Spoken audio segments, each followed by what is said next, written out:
part of that is understanding that you are creating your own reality. The next piece is really understanding that how are you creating your own reality and giving yourself everything you need to create a reality that works for you. So right now you should see something that says goal line, soul line. Is that what you see or no? Yes, yes, A good. video over it.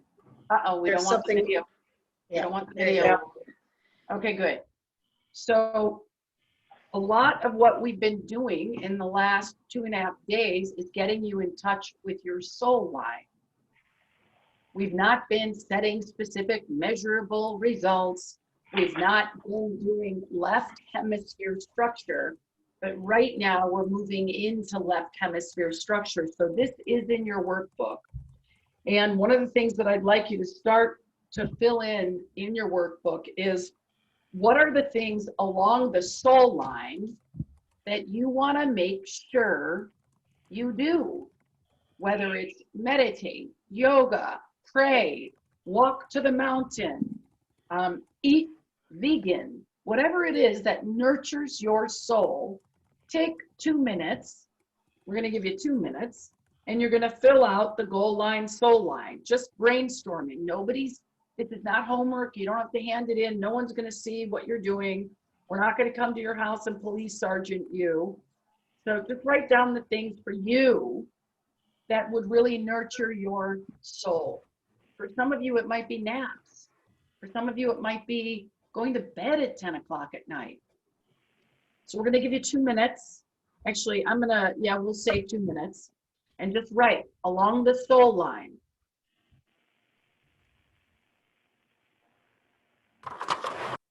And what I have done that helped me along the soul line is my future self, which when I first created my future self, the name was Magi, the Magi.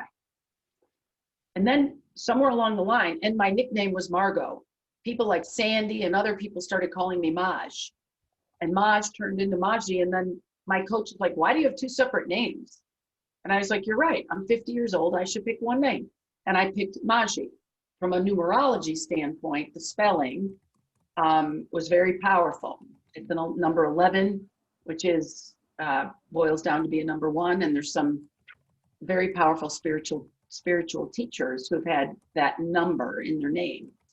And I wanted to be connected as much as possible. I still like the name Margot, and I like the name Margaret, but my grandkids call me Magi. My dear friends call me Magi. My ex-husband calls me that. My kids call me, when they're not calling me mom, they call me that. So I actually named my soul line Magi, M-A-G-I. So you can name your soul line, but right now what we're doing is putting the things we want to do, the actions in the soul line.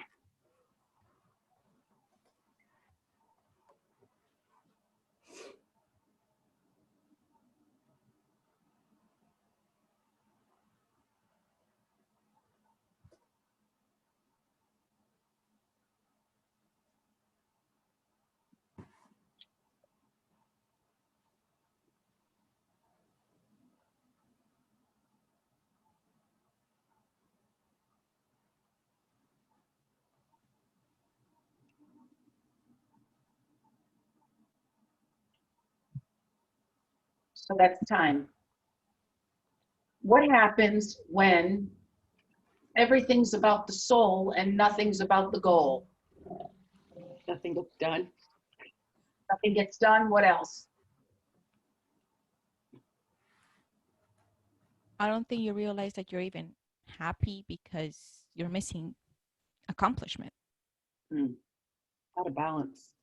Out of balance. What else? You live in a dream, not the dream. That's so great, Suzanne. Say that again and talk loudly into your... You live in the dream, not the dream. Really good. Really good. Anything else? What happens when everything's about the soul line and there's no goal line? Brain fog. For me. Good. I would think. You have no definite points to where you want to be, or where to start even. I think Like Yeah, because you don't know where you are. Like the Yeah. boat in the Pacific, and you don't know where you are. Yes, Jenny? unhappiness, I think, because you know where you want to be, but you have absolutely no idea how you're going to get there. Directionless. Yeah, I was gonna say the direction, right? Occurs to me like I'd wind up getting selfish because it would be all about taking care of me instead of accomplishing something or making a difference for others. Like putting it out there. Ungrounded. Yeah, I mean, Bills don't get paid. you guys ever met like people who really are into yoga or meditation, or Serena, don't take this the wrong way, but the Santa Cruz crew, they're all very spiritual, but nobody's getting anything done. They can't pay their bills, and they're like lost. And it doesn't work without the goal line. Yes, Miss Hildy? Unsuccessful. Yeah. So now I want you to look at the goal line, and I want you to look at can you see my screen? No. No. Oh, okay, good. Well, I'm glad I asked. I want you to look at the goals, like for you, specific, measurable, attainable results mean factoids. Results are factoids. The numbers don't lie. The numbers always tell the story. You can have all the excuses in the world, but the numbers tell the story all the time. So specific goals, specific, measurable, attainable results bounded by time. Just go over to the right column and write some goals that you have all the way over to the right. What would be something specific that would make this weekend worth your time? As you've heard many people say, conversations disappear, skin grows back, old habits come crawling or come calling without a goal to keep you focused. So is it a financial goal for you? Is it a new job for Stephanie and a couple other people that just got new jobs? What's the goal? Is it about the job? Is it about finances? Is it about body? Or is it about some trip you want to do? Or is it about a relationship? Like Terrell, when will you be in that relationship? And you and I should be dating. We should have a buddy system. And you and I should be dating partners. Not partners like that, but we should. I get what you mean. But what's the specific goal? And I'm going to give you 2 minutes, and I want you to write about the goal. The.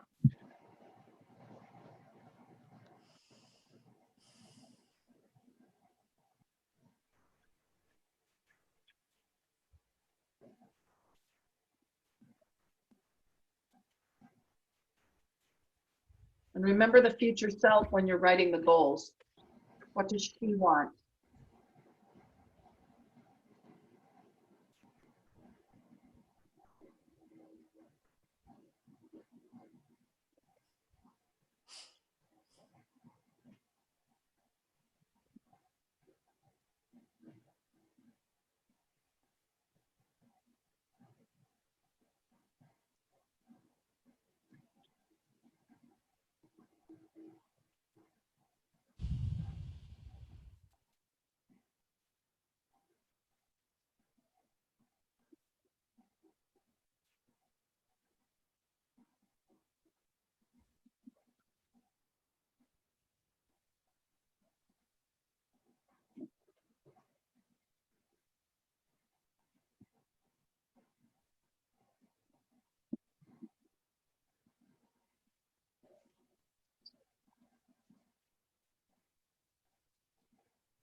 And that's time. So what happens if you're living all on the goals and there's no soul? You also don't, you're not fulfilled. You're just accomplishing stuff to accomplish stuff. Good. You don't have, you The don't goal have, has no purpose. Drudgery. Sounds like you're a human doing, but not a human being. There's no being there. No self-care. Yeah, good. Yeah. Burnout. Yes, you say nervous breakdown. So a lot of the command and control environments, most of us, including the youngins, have worked in are very much about the goal line and not the soul line. It is the male-dominated way of operating. There's not a lot of cheese down the tunnel for guys talking with each other on a cellular level. You'll even hear men say, well, I don't talk about my feelings. Women talk about their feelings. Women are just more connected to the whole, and they also understand and get that it's a whole picture. It's all of it. It's why culture is so important to women, and men have to hear that the only way they'll buy culture is if it improves the bottom line. So earlier, you set some values. And then, you know, and you journaled and we did the meditation, and then you had a very short lunch break, and I said, write down some more of your values for right and left hemisphere. So what you want to do now is you want to go back to the soul line, goal line, and filling the quadrants with your values. With the very left hemisphere values, put them here. And the very right hemisphere values, put them here. And then we're going to look at an integrated value that would meet up here, or some integrated values that will meet there. So we're going to put you into your groups. Uh-oh. I wonder, is that set up, or is that going to be an uh-oh? Because then I won't do the groups right now. Just let me know, Diana. I'm ready. Can you give an example of on each side? Yes, yes. Connectolence is connection with others. That would be soul line. Excellence would be goal line. My integrated word is connectolence. So another soul value would be integrity, because for me, integrity is more of a spiritual nature. Or well-being, enlightenment for me would be soul line. Goal line would be producing a best-selling book. That makes sense? Is that what you're asking, Terrell? Yes. Okay, good. Does anybody else need more examples? Is everybody gone? No, we're here. No, we're Okay. here. Yeah, give us a few more examples. I'm just a little bit lost between hemispheres and goals and stuff. So these are all different ways of looking at it, same thing. Some people will get the brain science, some other people will get the spiritual nature of life more. And so right hemisphere is about freedom. It's closer to the soul line. Like, I want to live in a world that works for everyone. That would be a value, a world that works for everyone, and I'm doing it. Collective action, Maisha, that's actually an integrated value because she's bringing the collective and the action. So that would be for her in the top quadrant. Writing a book, best-selling author would be in all the way to the goal line. Writing a best-selling book about coming home to your soul could be integrated. Is that making more sense for everybody? Yeah. Okay, so we're going to put you into your groups, and you're going to work on this for 5 minutes with your group. So Diana, if you can put everybody in, that would be great. I need to be host. Oh, sorry. Thank you. Oh, you need to be host. You can't do with just co-host. All right. So start doing the notes before you get into your group, and your group leader will help you too. So if you want to, while you're getting in your group, if you want to just shout out, this is what would go in the soul line, this is what would go in the goal line, it'll help other people too, like you've been doing.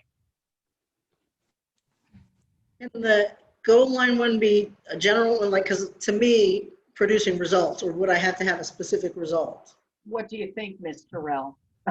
Specific measurable Like it's just a dream and a thought. Good, great question.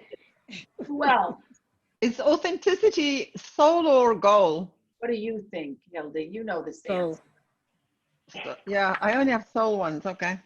Same. So what's awesome, so this is what's great. And one of the things you want to do, Hilda, is start your own retreat center. You want to have this amazing place. And so there's this little bit of resistance about something specific. So maybe specific for you would be a financial goal, or how many people, how many yoga classes you teach in the next year, or that you want to have an Ignite Power in Ireland in May, and we're going to have a full room, 30 people in Ireland. I would sign up for that goal with you. Okay. But Done. only if it's on your sheet. You want to be on your Is collective sheet. action? Is collective action integrated? Yes, it is.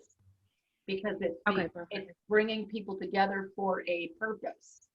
So one of the reasons Ignite Power exists is to wake women up to their innate intelligence and power so they can go out and make a huge difference in the world. What happens to many people is they do a leadership program and they have a better life as a result of it, but they forget that they're up to making a difference for other people. And so and you shared about that for yourself a little bit. So anyone else, before you go into your large group or your small group? Like for me, doing the work in the community, it's a lot about connection What is the work and in the community? relationships and relationships. So community relationship for what purpose, Sadie? To keep ABNI in business, or because you are going to be a community activist long after ABNI is in your life? I think to keep ABNI in business is the goal.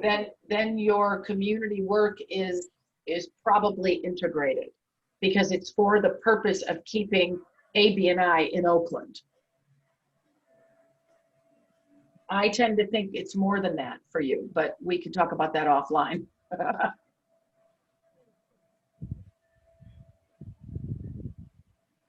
Who else, before you go into your groups, we can do some real work by, you'll help other people too. I feel really stupid, but I don't know where to write on this diagram. I Honest to think God. everybody's confused by the quadrant. Yeah. I'm completely confused. So here's the thing. Anything for soul is over here. This is the soul line, write it on the line. This is the goal line. You can write it here and in the space in your margin. If it's integrated between goal and soul, it will go here. Can you see my picture or not? Okay.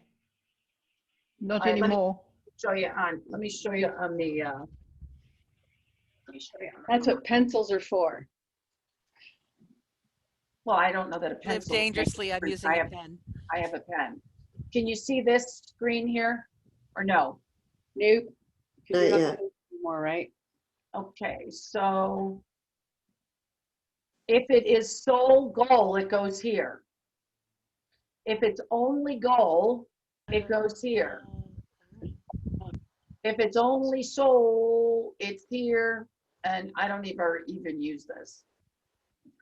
Maybe you could do, if it's soul that will not get you to the goal, but it makes you feel good, put it here. Picking flowers, making a bouquet.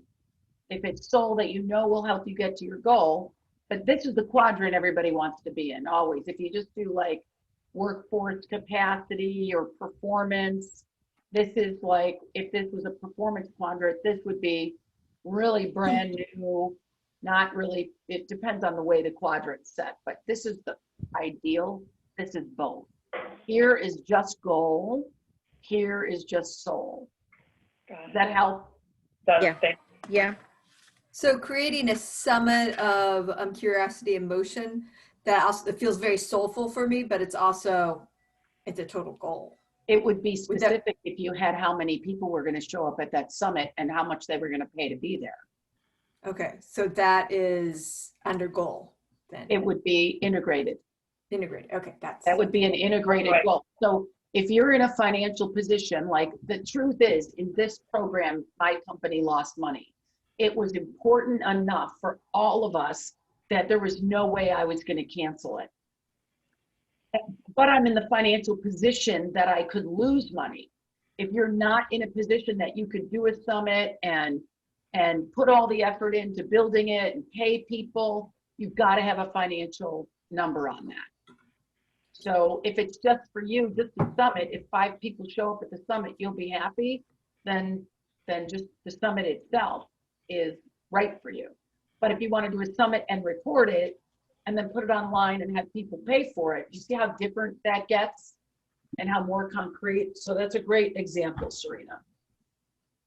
We're ready. Okay.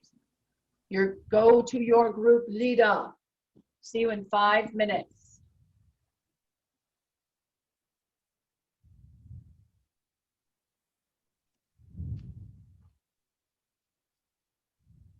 All right.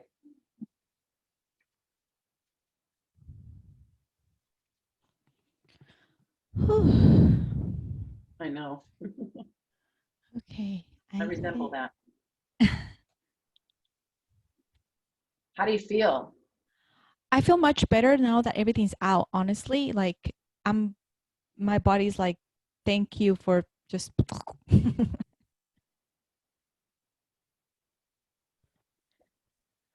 my husband he took the kids to eat at IHOP for breakfast, and he brought me something. And I don't normally eat out because because I have a lot of allergies. So yeah, it only confirms I only eat from home. Well, he's doing a great job of taking care of the kids, so you can be on this, that's for sure. Oh my God. Yeah, I don't think he's been alone a weekend with the kids since maybe they were toddlers. Oh boy. So yeah, yesterday when I came out and I went to see him, you know how women, like when the men get home and they ask you like, oh, how was the day? And you're like, what does it look like the day was? That's I saw in his face. Oh, that's funny. That's really funny. He didn't complain, which was fine though. Although he knows me, I don't do well with complaints. Well, and aren't you the one who normally is the primary caregiver? I'm sorry? Aren't you normally the primary caregiver? Yes. Yeah, so you're just asking for him to give you an opportunity to, and are you doing the work? Yes, I'm doing, yeah, I have. Doing the work. I'm sorry? You sound like you're doing the work. You sound like you're in the retreat. Oh, I'm totally am. I actually have 2 journals. I have one journal of my stuff, and I have this notebook of all. So I've been writing down quotes because I think it would be cool when the retreat is over and when we do future advertising that we quote what these people are saying like while they're in the retreat. So there's some things that they're saying. So I'm writing down a bunch of quotes, which I think are like so in the moment. So I have like 2 running. One is like notes about the event and just things for me to learn or for us to discuss in the future. And then the other one is like my own work. So good. I know, like, if you saw my couch, it's literally, I only have space to sit. Everything else is filled with papers. Good. All right, how are we doing with our girls with time? We have 2 more minutes. Do you want to pop into their rooms and see if they need a little more time? I said 5. Okay, do you want me to go? Do you want me to go in? Okay. Yeah, pop in each room and just say, is 5 going to be enough or do you want 7? And Okay. then you can ask everybody, same question. That would be awesome. Thank you. Okay.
Diana?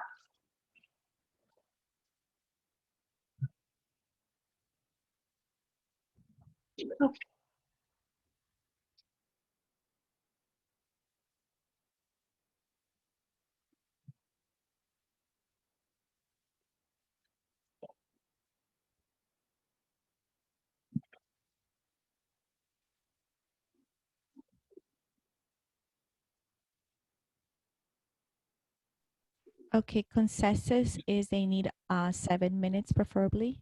Okay, so we'll keep them for 2 more minutes. Yes. Okay, good. And then when we come back, we're gonna do value gradation, because that's not what they're doing now. They're doing their goal line, soul line, right? Yes, they are.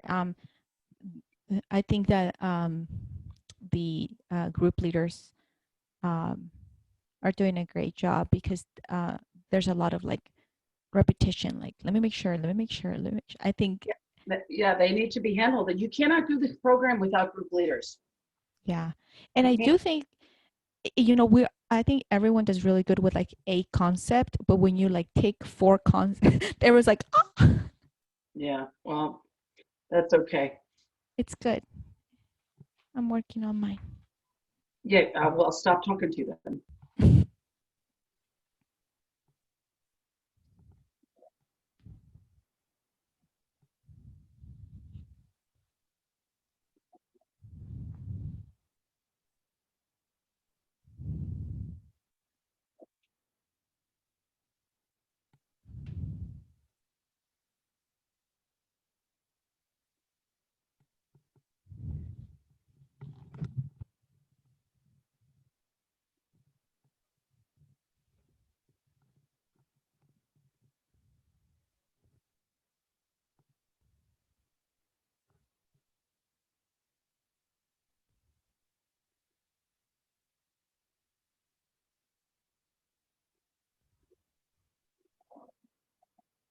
Okay, gotta close the rooms, babe. Okay.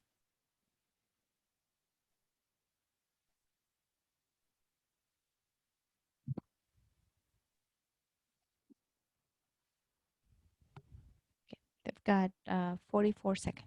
Okay, good. So we really gave them 8 minutes. Well, it's just when you close the room, the Zoom automatically gives them 60 seconds. No, that's okay. It's totally okay. So that's good.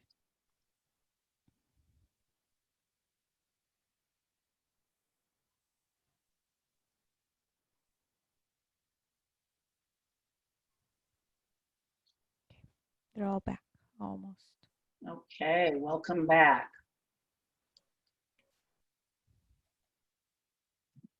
So for the most part, do you guys understand the difference between the goal line and the soul line and the integration of both? Oh, there's only 8 of you back. I'll wait to ask that question. Populating, populating, populating.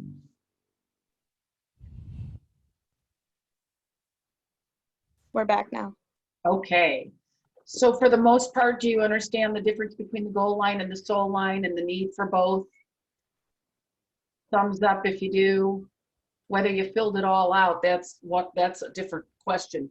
If everything I gave you, we all filled out, we'd be here all week. So now I want to quickly go through the large room and I want you to let me know I'll probably only be able to work with a few people, but 2 values you have that live either on the soul side, so 1 value from the soul, 1 value from the goal, or 1 value from structure, 1 value from freedom, or 1 value from masculine, 1 value from feminine. It's the same thing, just said in 3 different ways. And pick your highest value and let's see if we can do a value gradation with you. Who wants to be the guinea pig? Hildy, okay? I'm still like, where are we? I don't I have want you, lots of lists. but I don't want you to go because I want somebody who is where we need to be, who wants to get to the next level because we got a very specific time frame. So when you did the values meditation today, and then you wrote down your values, does anybody have values that they know? Yeah, I do. I mean, authenticity, confidence, like 100%, live 100%. So take authenticity and confidence, and I'm gonna move to someone else, and while I'm moving to them, I want you to try to turn that into 1 word. I did. I turned it into confidentity. That's awesome. That's really good. All right, good. So you've got your value gradation. How about you, Elizabeth? So from the more left hemisphere, discipline, and also I should say this is an aspirational value, and from the right hemisphere, empathy. And so I came up with dissympathy. Okay, does that work for you? At the moment it does. I have to admit I'll probably come back to this at some point and rethink it, but at the moment that is kind of holding, because it's about discipline for myself, but also then empathy for others when they're not like living on my expectations or my discipline. Like, yeah, that's how I connected the 2. So try to flip it around to see if it more easily flows out your tongue with empathy first and discipline second. Just try it. Empathin, much easier. So if it works for you, and here's the thing, all values are aspirational.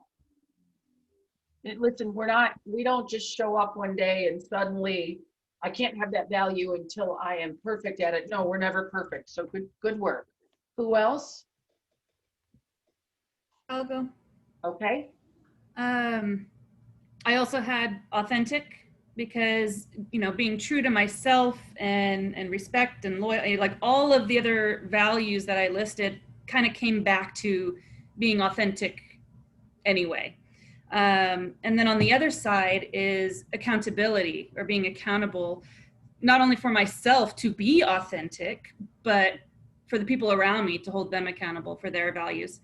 So I came up with 5 different ones, but the ones that came out the easiest was authenticable.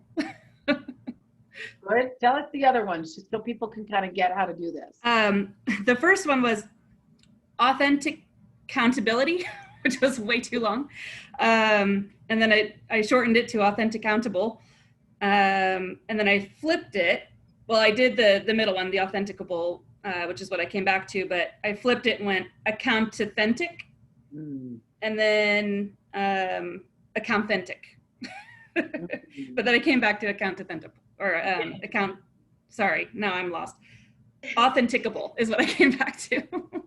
So there's so many fun things you can do with this. And when you, like, I know people who have taken their word and put it in wood, like had a woodworker, and then they've painted it and decorated. And the moment I see the word connectulence, I'm like, oh yeah. And it resonates with me, not at a brain level, but at a cellular level. Who else? Thank you, Eileen, and thank you, Elizabeth, and thank you, Hildy. Jarrell? Yep. So mine are integrity and power, and it's in Powgrity. Okay, that's good. Thank you. Who else? I have wellness and integrity. And so mine is well-egrity. Awesome. Thank you. And I love it. Yeah, because integrity impacts all levels of wellness. I think so. Good. Thank you. And I've got authenticity and integrity. So it's authentegrity. Yeah, Sandy, I love that for you. I love it, love it, love it, love it, love it. Thanks. So you guys are getting valuegration. I would say you've gotten that. Now, I'd like to hear from a couple people. What are some examples in your life of a goal line and a soul line that would be integrated for you? Like Serena gave one about having the summit.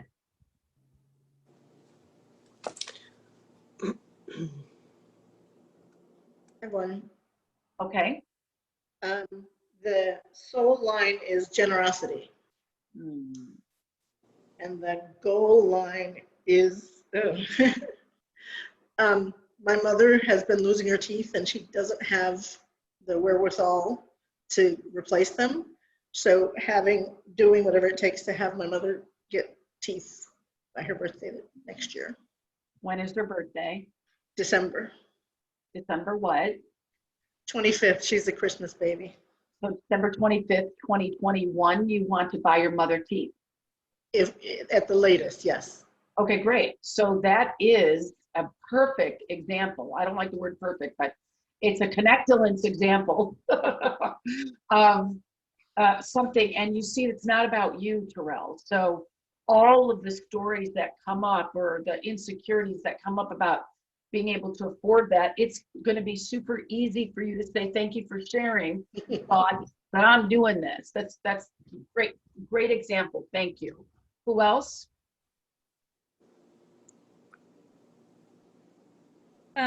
Eileen, one of my soul lines is family time, more time with my kids and just family time. And so the goal is game night once a week. Yeah, awesome. We did that when I was growing up, and I want my kids to have the same memories. Yeah, great. Really clear, integrated. Great. One more example, and then we're going to move on. I'll give one. I want to lose 30 pounds and be 20% body fat by the end of 2021. Okay, so that's very goal. How can you stole that up? By what I do? Well, soul it up is bring a little bit of soul into it. So I am feel good and healthy. Good. So something around wellness, isn't it, for you? Health and well-being. So it could be, we could turn that into an invocation, which we're going to do next. And the invocation could be, the invocation for all of that is I honor my health and wellness by losing 30 pounds and being 20% body fat. So when we set a goal, by the way, to lose weight, to save money, to pay off credit card bills, the reason we don't honor those goals is we're not inspired. It's easy to say, bleh. So I want to read you some of my incantations, or as Anne and Ursula say, invocations. And I can share if you want them shared. But I just want you to listen to them so you get a sense of how to take this goal line and soul line from a specific goal to speaking in a way that you are pulled to go take action. I am financially free. The universe sends me everything I need. In fact, everything I want in abundance to live my best life. I lead transformational programs that unlock the wealth of talent, capacity, and human spirit at work and in life. I am a conduit for people to unleash and embrace their passion and power at work and in life. I am in a loving, passionate, adventurous, soulful, and fulfilling relationship with the right man for me. I attract positive, powerful partnership that's committed to delivering outstanding service. I live and work in harmony with others. I am fully capable, resourceful, and equipped to make a huge difference and cause transformation on the planet. Maisha, you can borrow that. You can have it. I'll gift it to you. I attract happy, healthy, mentally, spiritually, emotionally, financially, and physically fit men who are fun and engaging to be with, and who are the possibility of being a life partner. Terrell, I can gift you that one. I am a magnet for outstanding, successful people who want to achieve even a higher level of effectiveness and see me and Keen as a way to get there. So that is, for me, goal line, soul line. In invocations, incantations. What Tony Robbins talks about is saying those things over and over again to shore up yourself, myself, ourself with our goals, and to keep our actions aligned with our dreams. If I get in front of the mirror and I can't even stand the person reading these because I'm not doing anything about it, my behavior will shift, because it's a personal accountability when you work with the person in the mirror. Before I was ever allowed to lead landmark seminars, first of all, I had to volunteer for 20 hours a week and enroll people in the classes. That's whether it's LifeSpring, Landmark, Allison Armstrong, any program ever. If you cannot have it, if you can't get people to say yes, you can't lead it. It's a fundamental distinction of you must cause transformation and possibility for people before they come in the room. Because when they're in the room, if you got them in the room in the right integrous way, they'll be in the room and be happy. If you allured them or colluded to get them in or browbeat them or whatever you did to get them in, they're not going to be interested in what you have to say anyway. So why did I share that with you? Because I can't remember. Anyway, Landmark. So before I could ever lead a seminar, I had to have enrollment down pat. Secondly, I had to lead to the person in the mirror 3 times. And if the person in the mirror wasn't enrolled and moved and touched and inspired, I couldn't get in front of the room.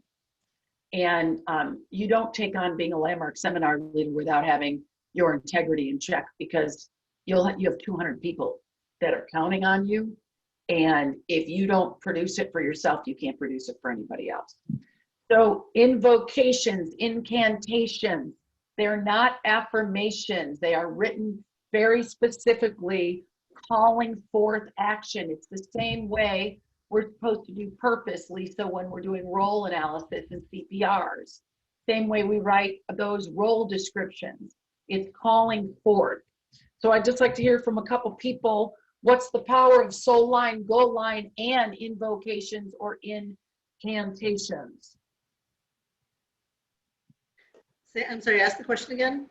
What's the power of goal line, soul line, as well as using invocations, incantations to carry yourself forward?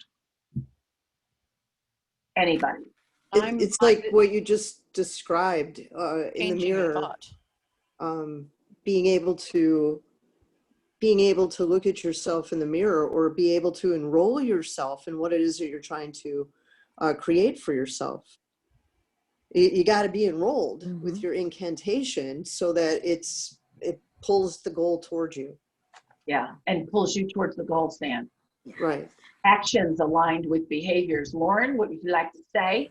Kind of the same thing. Thank you, Sandy. Okay, good. Then will anyone else? What did you hear for yourself? Yes. What are you learning? The I soul. I feel like it's an integration. You know, you have this thought of what you want to be and you put down on paper. It's integrating who you are and who you want to be and helping you make that connection. Yeah. Exactly. Yeah. Susan, And is that different for you? yeah, and the soul part, the soul part gives it juice. Instead of it just being a thing to do, it's here's what I'm pulling it up through me, as me to do it. Great, great. So now we're going to move to the next section, and that is our best self roadmap. So I'd like you to follow along and do the work listening to this workshop so you can hear what everybody else is saying, and not doing the work isn't going to get you very far. So take your pen, get your paper, and let's do one whole section. I will model across. So this is a best self roadmap. This isn't a roadmap for accomplishing all your goals, because this workshop is the entry level Ignite Power. There would need to be Ignite Power Part 2, which we are talking about. Both my team back at the ranch who are on this call, and then the group leaders are very excited about continuing this journey. But right now, this roadmap is about being the best self. So I want you to write down one of your limiting beliefs that you know is a bugger, and it keeps coming back to bite you in the ass or to stop you in your tracks. And as you write it down, just yell it out, just what the limiting belief is, not a story about it, but just so I know you're getting it, because I can't see your face right now. What is one limiting belief holding you back, and it's a bugger? I'm not worthy. Self-doubt. I don't have enough experience. I'm not good I'm enough. too young. Good. I don't have enough money. Good. There's never enough time. Good. I don't know enough. Good. Okay. Not so perfect. I'm not perfect. Good. Mine is I'm not lovable. Put it in the limiting belief column. Now, what actions do you not take, or do you take, to validate that limiting belief? So let me give you some examples. Somebody who never has enough time would get distracted very easily. And I'm not saying, Susan, you do this, but they might go off on Facebook, and before they know it, it's 2 hours. Or they're cleaning the garage, and instead of putting everything in the garbage, they're going through and being really sentimental about everything. And the garage takes 6 months to clean. So it's what actions do you take or not take? So one of the things that I do inside of being unlovable is I don't make time to vet my dates before I go on them. I give everybody a chance. Between Stephanie Center, who's on this call, and Lauren, who's on this call, they have both, from very different perspectives, have schooled me, and that is not the way I need to be dating. So the actions that I do or don't take is I'm not discerning about who gets a yes. Lauren actually had the courage to say, if they're breathing, Maji goes out with them. Oh no. I love you. Your only question is to have a pool. Yeah, because I'm like Maisha, I gotta fix them. So why not bring them out? I can fix anybody. So those same people who shared what your limiting belief, what are actions you take or don't take to keep that belief in place? Just come right out with it. You won't talk over each other. We'll figure it out. I disappear. Procrastination. Not acceptance. So Darlene, when you don't accept, it might be that you resist. That might be the action. How about you, Diana? I just wait, but then I'm so angry waiting because I know I can do it right now, but I'm just waiting for whatever moment doesn't exist. You're waiting and waiting and waiting. That's like my mom's friend Kim has been waiting for 30 years for the right guy to ding her doorbell. Hasn't happened yet. Okay, so now mood scale. When you have that limiting belief of being unlovable and you take actions like not vetting the quarters, how does that impact your mood? So for me, I go into fear for sure. There's not enough men. They don't like my Italian nose. I'm too bossy. Men don't want women who are independent, so I'm lucky to get what I can get. All of that bullshit. So my mood is, honestly, it's worse than fear. It's hopeless. I've given up. So same people, just so we can hear you go along the progress. And of course, everybody else do the work from your seats. So same people, what is your, I want you to do what I just did. Here's the limiting belief. This is the action I take or don't take. And this is the mood. This is the mood it causes. Frustration. Shame. Hopeless. I think the mood is misunderstood. Mm-hmm. When you're misunderstood, Diana, is that fearful, frustrated, hopeless, or just plain misunderstood? Misunderstood. Thank you. So now, next question is, what's the impact on you for Diana when you feel misunderstood? For whoever said shame, when you feel shame, you want to put the impact on you and you want to go deep. Go with as many impacts as possible. So for me, I get lonely. The impact for me is I am tired. The impact for me is I want to numb out. The impact for me is I get desperate. And it is, as you can start to see, it's a vicious circle, right? If the impact over here on self is desperation, of course I'm going to go out with anybody who asks. It keeps me in place. I run in place, I run in place, I run in place, and I get nowhere. So same kind of group of people, just yell out the impacts. Your life, well, the impact is my life is off. Like I'm monotone, autopilot. Okay, but there's when you have fire in you, people see that, and the people that are very close to me, which, like my mom and my family, they could easily tell because they're like there's not a spark, there's not a passion. It's just so Diana, I'm gonna take the word or not, but it's deadening. There you go. So for me, I already told you, lonely, tired, numb out, desperate. Who else? Numb out, eat, drink, turn into a zombie. Watch Netflix, just really lazy, stuck, stagnant, unmotivated. So the watching Netflix is the action you do. And by the way, Maisha, you've been doing this work, this chart all weekend. I could hear it in the way you're sharing. What's the impact on you when you numb out and watch Netflix? I feel stagnant. I feel lazy. I am fatigued. I am lazy. I am stagnant and very unmotivated to see any future. So you guys can hear all this, right? You can resonate with it. So now let's go to the next column. What's the impact on others when you're this way? And this is the conversation I had with Diana yesterday. So for me, the impact on others is the men feel used. And almost every man that I have broken up with has said that. The impact on others is my family feels, my kids, my boys want desperately for me to get married. They feel sorry for me. The guys feel used, the boys feel sorry for me. My family is worried about me, that I'm out in California and I'm all alone. So clearly none of that's working.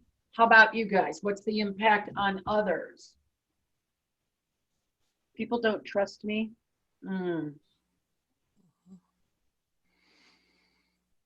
Think the ones that have seen what it looks like when you are ignited, they miss seeing you that way and they feel helpless. They cannot do anything to change that. Yeah. Yeah, they get tired of hearing my stuck story. So they're listen, the word just popped up. So impatient, disgusted, like things like that. Who else? Somebody was going to say something. I was just saying, like, negative energy all around. Like, my whole, existence is just moody and all of these things that everybody's saying. Yeah. So now we're going to go into a new belief.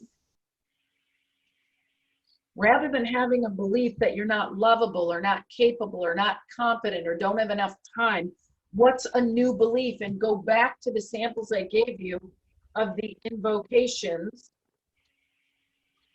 What's a new belief you can have? Tony Robbins says, divorce the lie, because it's a limiting belief, and marry the truth. From your highest level self, what's a truth, a new belief you could have? So for me, it's right here. I attract happy, healthy, mentally, spiritually, emotionally, financially, and physically fit men. I attract them. That is my new belief. So for you, take a minute and write some new beliefs.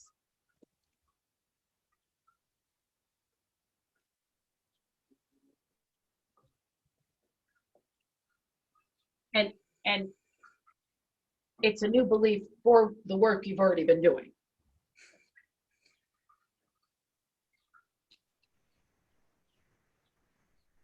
And then when you have it, share it, please. Specifically, anybody who's already shared.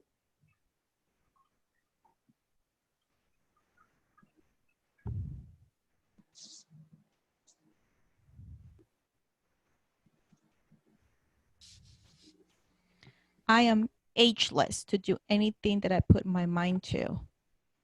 Great. Awesome. So she got herself not only a new belief, but an invocation. Others? I share mine, Rosie, even though I'm not part of that. Abundance is available. Yes. Yes, Terrell. The smart, healthy, secure, powerful man who loves me is waiting for me now. Say that again. I might want to steal that. The smart, healthy, secure, powerful man who loves me is waiting for me now. Oh my God, I am stealing that. That's Definitely a yes. I'm married to an awesome man and I want it. Okay, now that you have those new, anybody else want to say their new belief and put it out in the universe so we could all be listening to you for that? I will perform. I am financially stable again. I am making 6 figures again. I am impacting my community. I am making a difference in many lives. Yes. Just get rid of the word will. Will is someday, but not now. And whether again. it's in marketing material or in affirmations, will is someday, maybe, but not now. And so it's easy to put off things that you will do. Great work. Who else, Susan? I protect my integrity by using my time effectively. Oh, yay. Now, she actually went on to the last part. What are new actions that you would take inside of this new belief?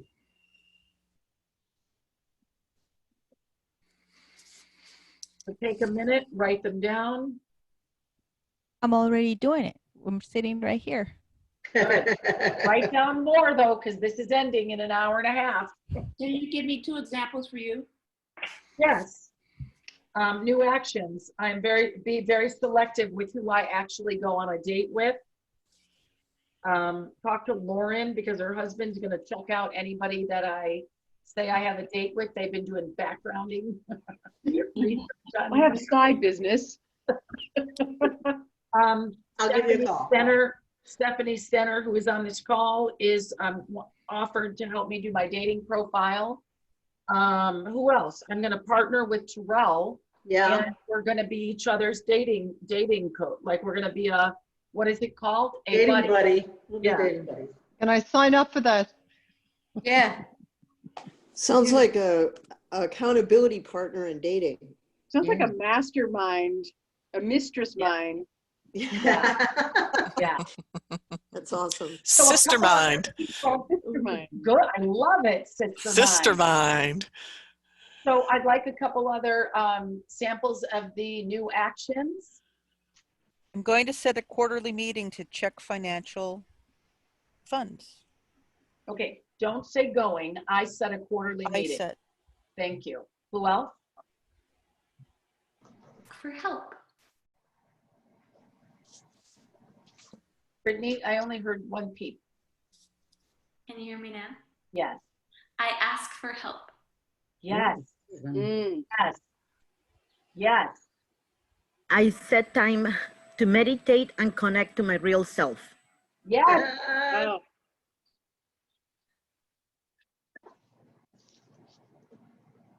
Couple other people. This is where you get to make a declaration. I grow and Join cook dating. Whole Foods. Oh, sorry, I cut someone off. I grow and plant whole foods to nourish my body. Oh my God, I love it. Angela. I said I enjoy dating. Yeah. Good. Okay, so you're on your way, ladies. We are gonna transition to Lauren. Jorge, Lauren, you're gonna have to go in, let's say, 20 minutes. Sure. Jorge, we're gonna start 10 minutes late because I'm running late. I'm bad. So ladies, I just want you to stand up and I want you to shake off everything we've done. Lauren's gonna talk to us for 20 more minutes about health and wellness. Shake your booty. Yeah, actually, Lauren, do you have a, now I forgot the name of it. Brian Bradley. I have the music. Do you want to do Running Man real quick to change up the space? I'll just do Running Man really quick and forget music because it's only, 60 seconds. Not worth the effort. Everybody standing up. Come on, get out of your chairs. I can't see y'all. So you can't see my feet. Can everybody hear me? Yes. Okay. So you can't see my feet because I don't think I can back up far enough. Let me see. We see them now. There they Yep. are. We see All right, them. so we're gonna just get our energy up, and you're gonna breathe through your nose because you want some heat in your body because you want to wake up. So this is called Running Man, and you put your front foot, just put one foot in front of the other, and kind of get into a running position. You want to lean your body forward like this, okay? And you want to get your hands, one hand at your cheek and your other hand at your cheek, okay? And for about 30 seconds, we're gonna pretend to sprint as fast as possible. So make sure you're grounded, okay? Without moving your feet. Without moving your feet. This is all in your arms. Only move in your arms. This is really good for Zoom meetings too. Okay, ready, set, go. Na, na, na, na, na, na, na, na, na, na, na. So 30 seconds. Way to the danger zone. Thank you, Maj. Keep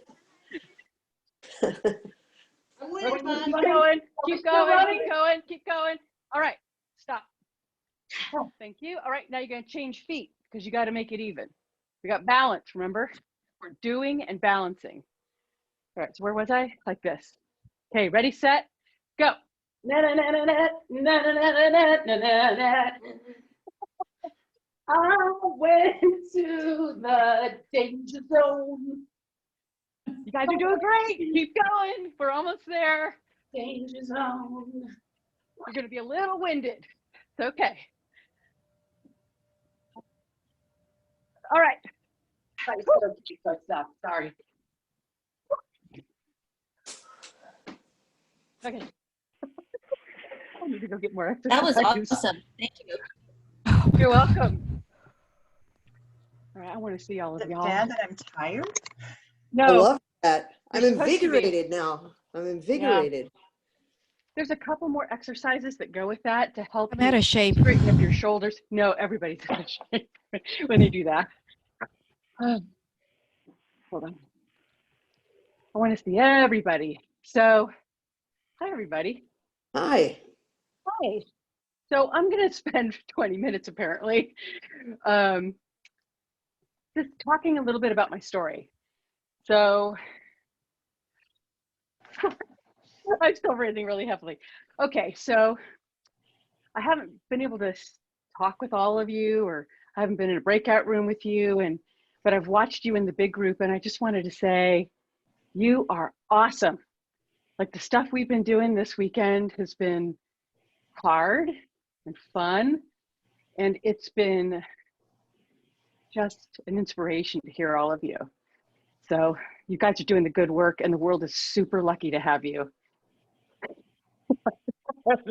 Okay, so I'm going to talk a little bit about wellness, but I'm not going to, you know, I've lost weight, but I'm not going to talk about my diet or specifically or exactly how I did it, because that's not the biggest thing I learned.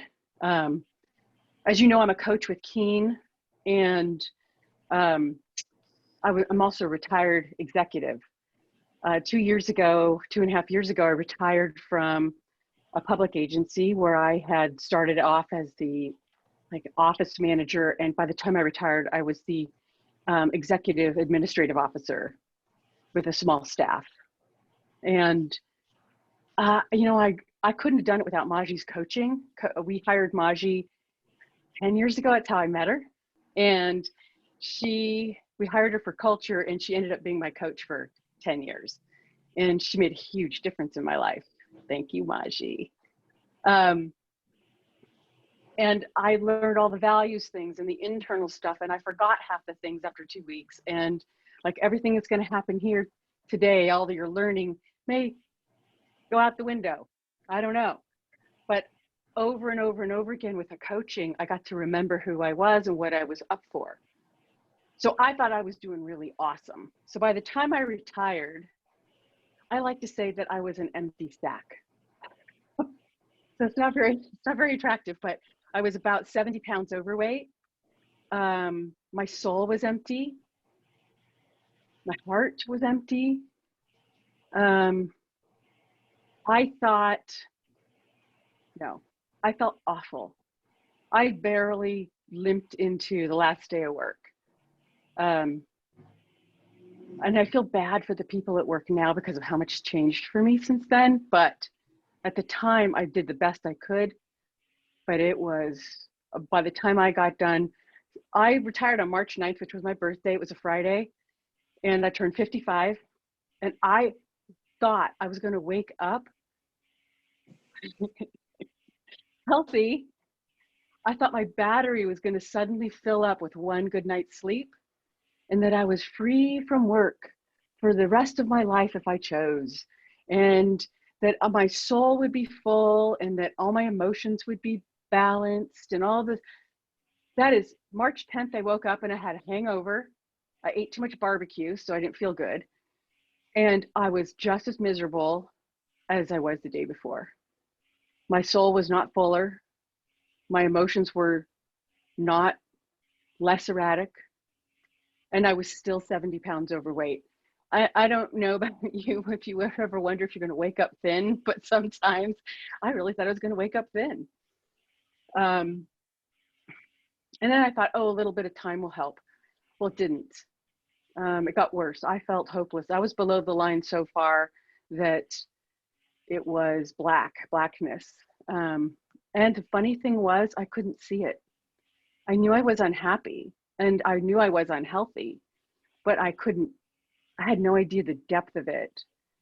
But two things happened later on, and this is 2018. So in September, I think it was early September, I went for a hike, and with my husband, and we love being in nature. I love being in the outdoors.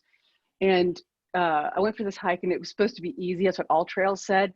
This is an easy hike. And I thought by the time, it was 4.5 miles or something. By the time we were done, I thought I was going to die. Like I was dizzy, my heart was pounding. I was like, couldn't catch my breath. And I went to the doctor the next week, and I said to the doctor, I'm like, I'm dying. I just retired. I want to get that pension for the next 40 years. I can't die. And he said, oh, we'll do all the tests. And I came back, and he said, you're fine. There's nothing really wrong with you, particularly like your cholesterol's up, and yes, you're pre-diabetic, and yes, your blood pressure could be lower, but like you have like your heart's fine. And I said, well, what if I lost some weight? Maybe. Does Sutter Health offer like a weight loss plan or nutrition counseling? And he said, oh no, we don't do that here. I'm like, really? Are you freaking kidding me? You're my doctor. It's like, no, but you can go down the road. And what he meant by down the road was, it's like OptiFast, like where they give you the shakes and it's doctors. I'm like, no, I don't want to do that. So I just kept going, just kept doing my thing. And then in December, can I share my screen, Diana? Okay, let's see if this is, I want to make sure this is teed up. Okay, I want to share the screen with you. In December, I went to this party. Oh my God, I still don't want to share the screen. This is so, this embarrasses me a lot still. I went to this party with this guy I'd met at high school. So it was 35 years before.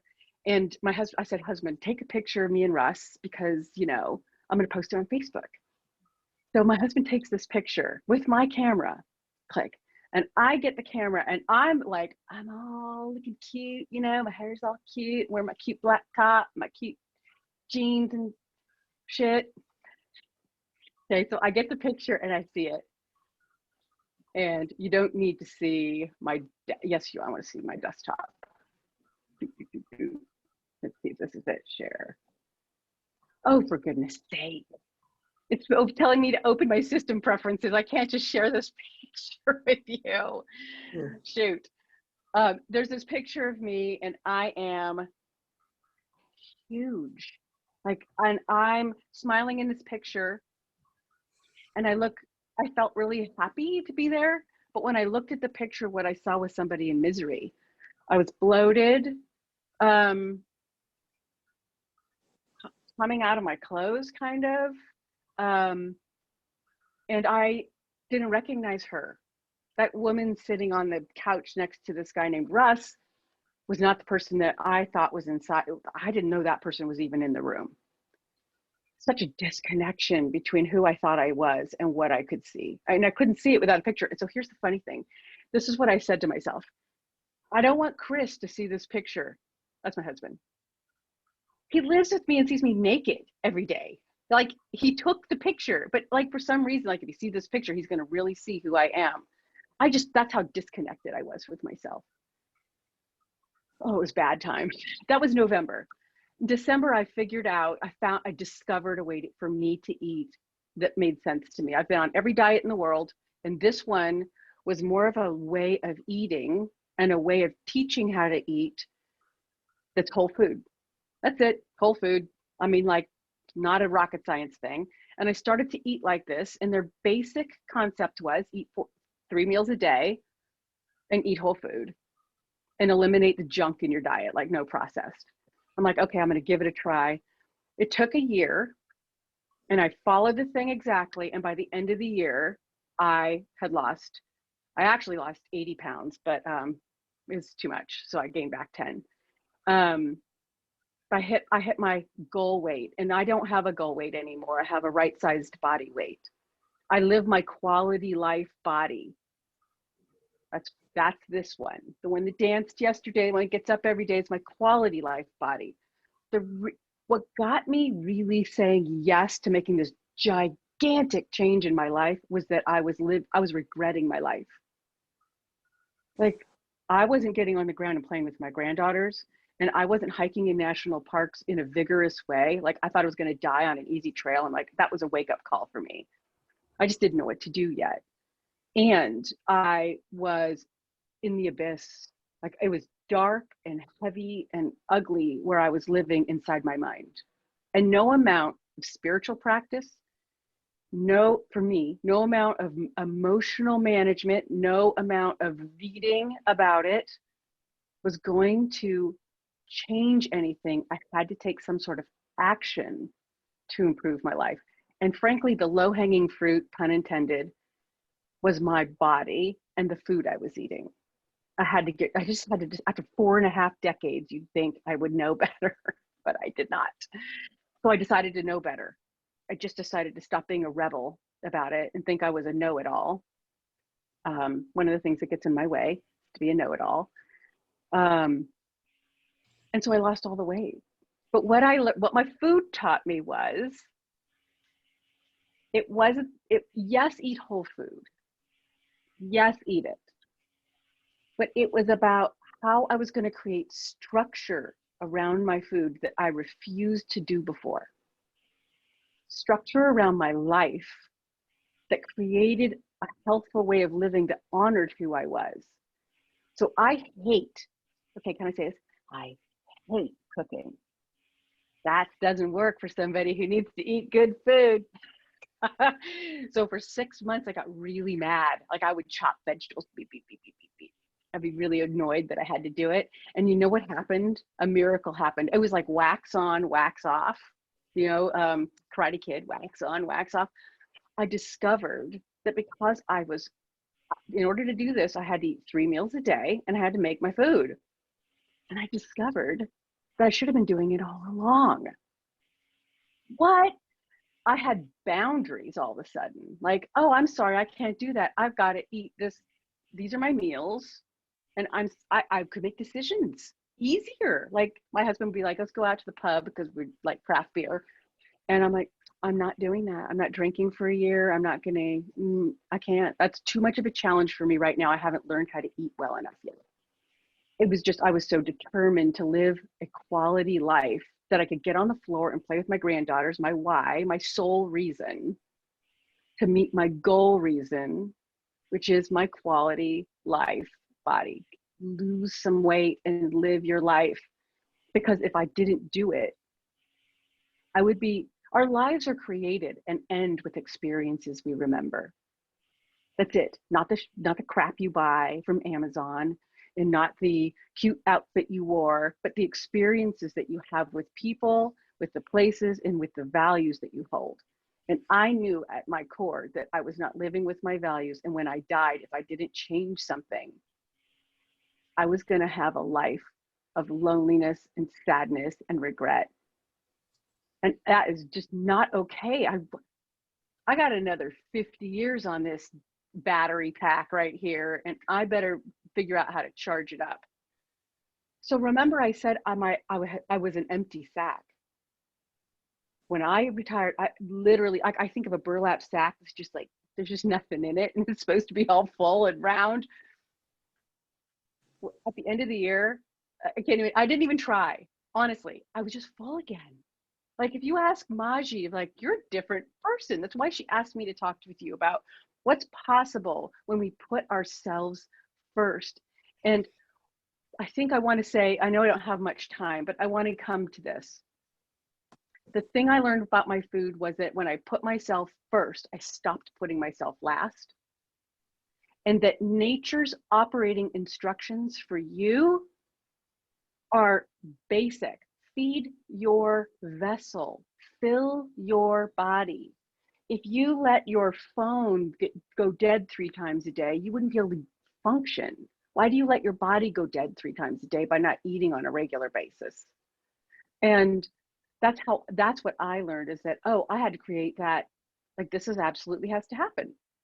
My emotions, don't get me wrong, I get pissed too. Like I don't watch the news because I don't put that toxin in my mind, but my emotions are manageable. Like I'm getting my patio redone and the patio guys showed up and didn't have all the parts. They had the parts in their warehouse for a month, but nobody looked at them. And so they showed them, they put my patio cover up and they're like, we'll be back in a few weeks when we get the part because there's a shortage or something. And I was pissed. And then You know, like it was like, okay, I get that I'm pissed. I have a thought that I am angry. I got my hand on the stove, as Maj would say. Got my hand on the stove. And I thought, what's it going to take for me to get my hand off the stove? I took myself for a walk, got my dinner ready. I went on with things. I woke up the next morning. I'm like, it's all okay. It's all fine. That was not available to me before I took on caring for the vessel. So I say to you, you powerful, powerful women, if you feel like your vessel is empty, if you feel like you want more energy or you want it to be sustainable, like my pace is not a 10. Maji, would you say your pace is a 10, a 9, an 8? Your pace is pretty high. Like that's not my pace. By the way, I got honest about my pace. I'm a 5 or a 6. Like I do, do. That's me. That's how I work. But I'm clear about it. So I know what I need. And now I know how much time to say yes to and no to. That was unavailable to me before I did this. So if you can honor your body and if you need a place to start with your self-care, because I think it's nature's operating instructions, frankly. I think it's a mandatory thing for us to do for ourselves. So you don't need permission. Deserves got nothing to do with it. Thank you, Clint Eastwood. You all get to take care of this thing here. Your brain can't function without food. Your mind cannot function without food. Your heart cannot function without food. It starts with your food. And so that's what I got. It started with my food. When I honor my food, I honor the whole system in my bag. A burlap sack isn't very sexy I gotta think of a new analogy, but I'm full. I'm full. And I know when I'm getting empty. That was the big thing. So if I can offer anything to you, if you're feeling empty, consider eating from the sun, as close to the sun as possible. Put it in your body and get to know yourself from that full battery perspective. So I think that's the most I want to say. If anybody has any questions, just let me know. I'm happy to answer anything you've got. Lauren, I do want you to say something about you hadn't always been 70 pounds overweight. No. You were not, the majority of the time I knew you, you were not 70 pounds overweight. So it happened. And I'm curious if I'm asking you to share, how did it get that way? How are you using food? And how did it go from being a size 8 on the day you got married to, I think that's important for people to hear. Because anybody who doesn't have a weight problem right now might be going, well, I don't need to hear what you have to say because it doesn't apply to me. But it does apply to everybody when you hear this. So when I met Malji 10 years ago, I was working out really hard because I was about to get married. I think I met you right before I got married. I'm not sure. I think so. And I was clear that I was going to have cute pictures. That was all, because pictures last. So I worked out really hard and I lost 20 pounds. I was 160 pounds. And I got down to 140 pounds. Wearing that black dress, by the way, that was my going out dress after I got married. And at that point in my life, I want to explain a little bit about my job to you, because this was the beginning of what was going on for me. So I was an office manager, and our leadership went away. He got fired.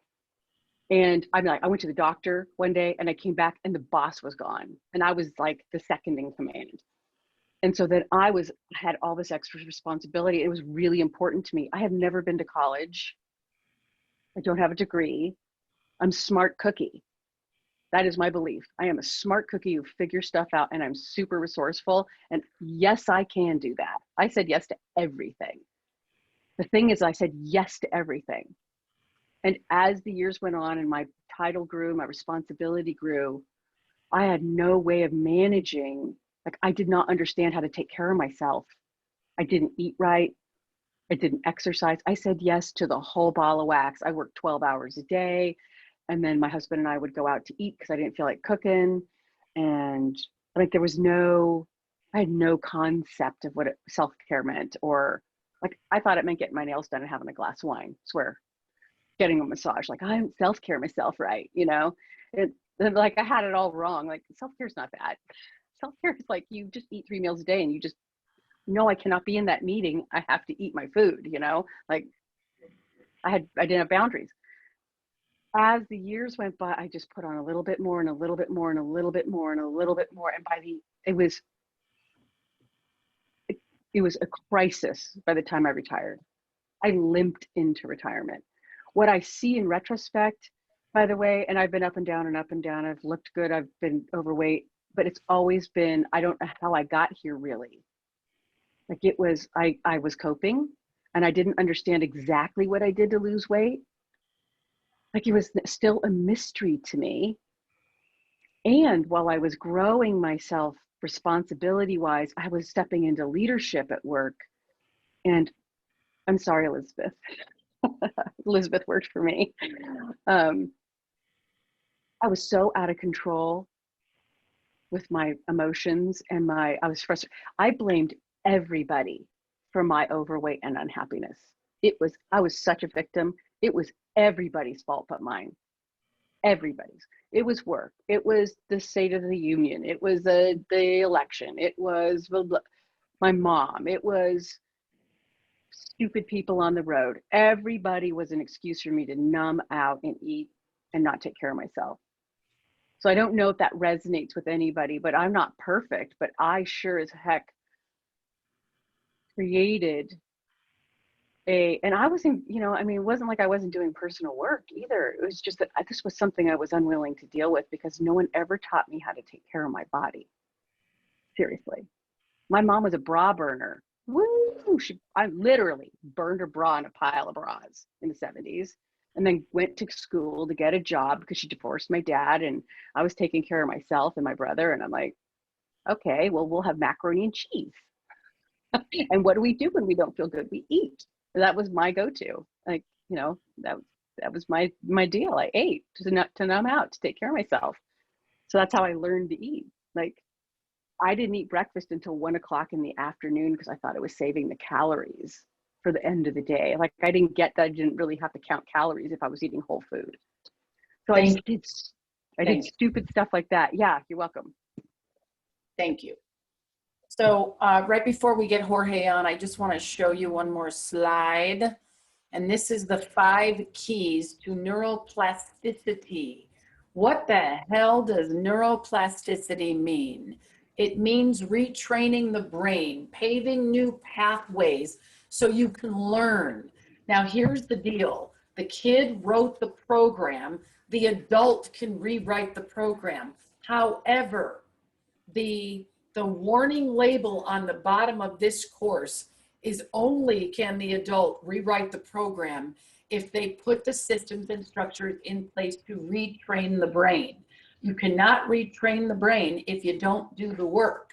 And the work to retrain the brain and get rid of those old beliefs and set and achieve goals and take action is to monitor how you're living, your own oxygen mask.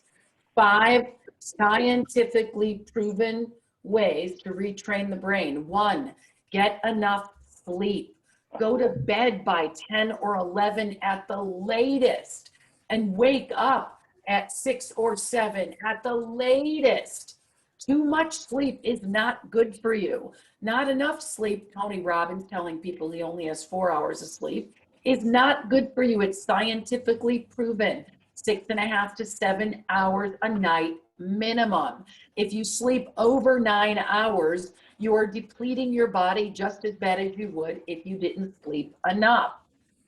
Next is doing new things, training yourself to think differently. I think we talked about this Friday night, novelty, painting, fishing, fly fishing, being in a course, learning a different language, going to a restaurant and ordering something you've never ordered before, living life with no expectations, all lives in the novelty camp or the uncertainty camp, eating fresh foods from the sun.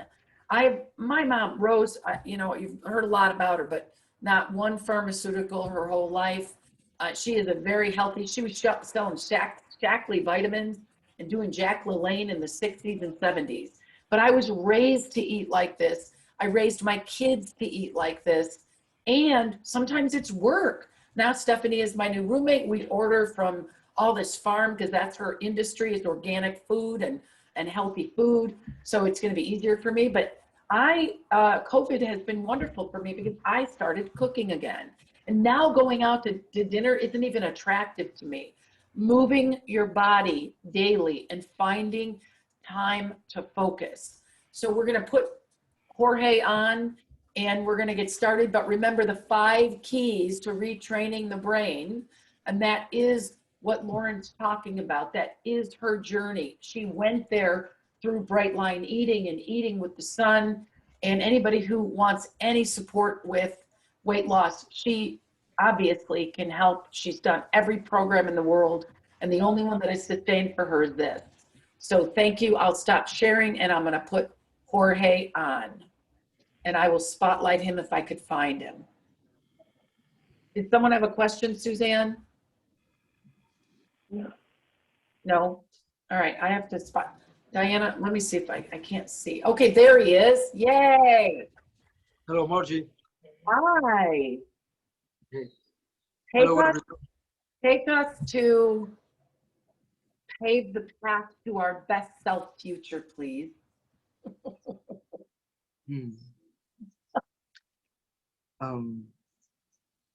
Yeah, we'll try to make some exercises. I was thinking yesterday about not making so much of just a show of the discipline and make just a few, but a little more deep so some of you can pick some exercises that are worth it. I'm trying to work all the time with the idea that we will never meet again. So this is one time to accomplish something important. Okay, so I have an hour, right, Margie?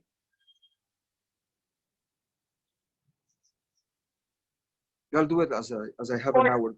40, let's say 45 minutes, okay, Jorge? Okay, so let me know about 10 minutes before ending. Yes, sir, thank you. Thanks. Okay, so let's go again. I will start with some of the ones that we did yesterday, some of the very useful ones that I think, and then I will introduce some other ones. So let's start again with this one. Feet together. And remember, very relaxed, and breathing very relaxed. We're going to sink down, then turn and come up, and then point the elbows up. Look up, then come back down. Not too fast, but a stretch. Look to the ceiling.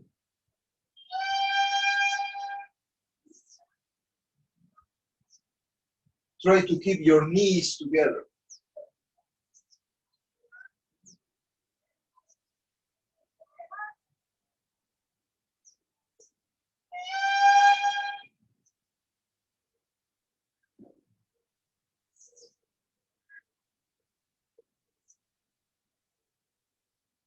Let's make one more to each side.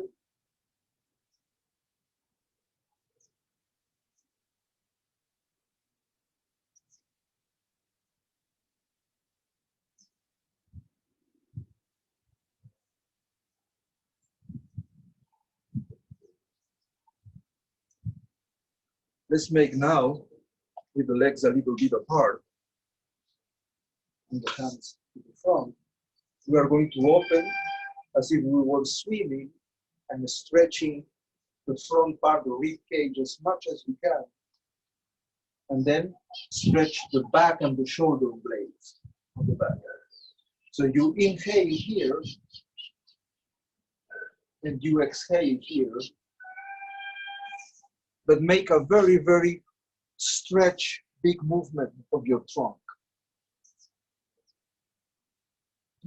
So the spine is not rigid. It's a big movement on the spine. And the arms are at the level of the chest. You can float a little bit with your knees.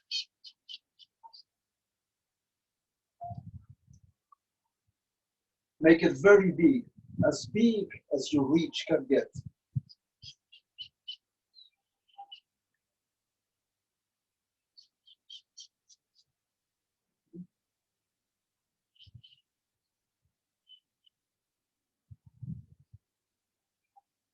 Let's make 2 more.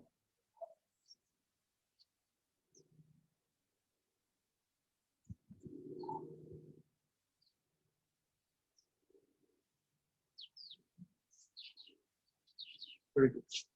And now let's try the one that is about stirring the pot, stirring the water. Remember to twist your trunk.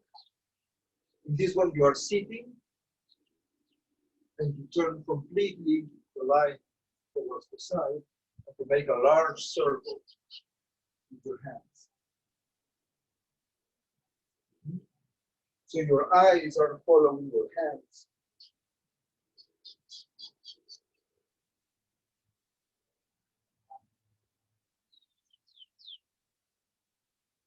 And although your legs are with a certain strength, the upper part of your body is very relaxed. Your arms, your shoulders are very relaxed.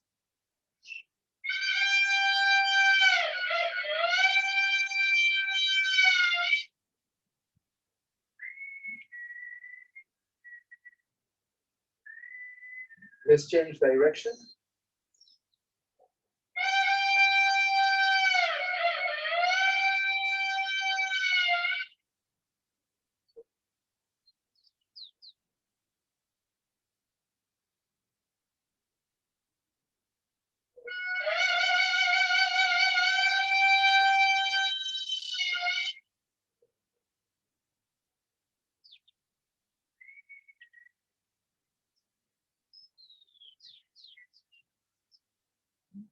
Let's make 2 more.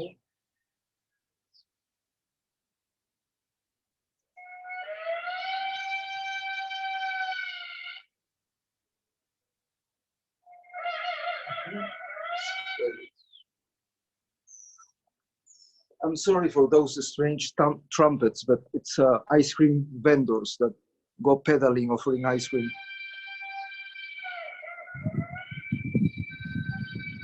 And it's no ice cream vendor I ever heard. Yeah, it's kind of an old thing, you know, everybody knows the sound.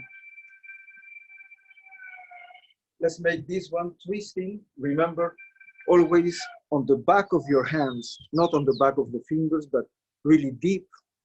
And you feel like a massage in this area. Always breathing nicely, very open, and very soft on your arms. Shoulders are dropped, arms are relaxed. Your wrists are totally relaxed. It's just like a soft ground. And you can float a little bit with your knees.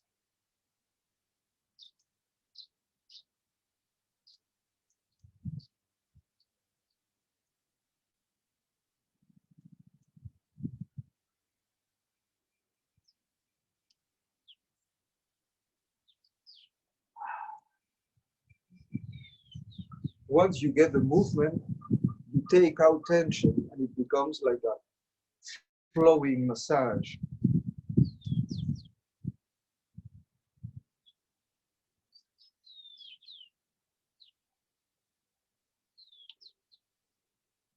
Let's change direction.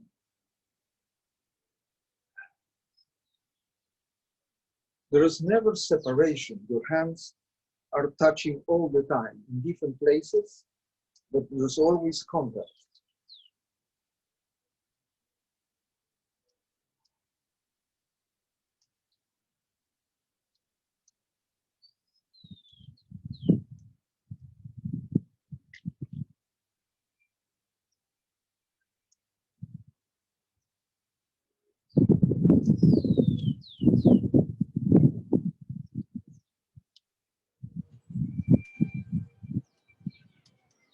Let's make a couple more.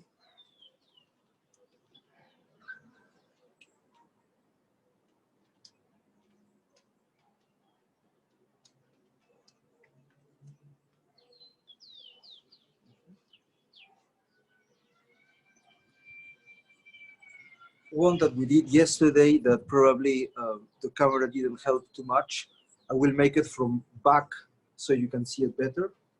Is the one about keeping your hand, remember, always horizontal and on the same track side of your body.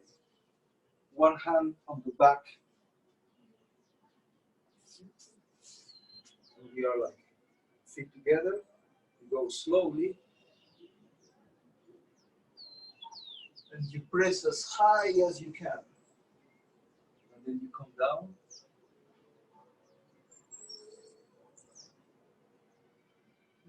Always with the attention of having something on your hand that cannot fall. You press as high as you can and you look to the ceiling. Actually, your eyes follow the hand. When you get to the maximum pressure up, you also apply the maximum pressure on your kidney with this hand. And then when this one goes down, this one relaxes on the back. So they are both working actually.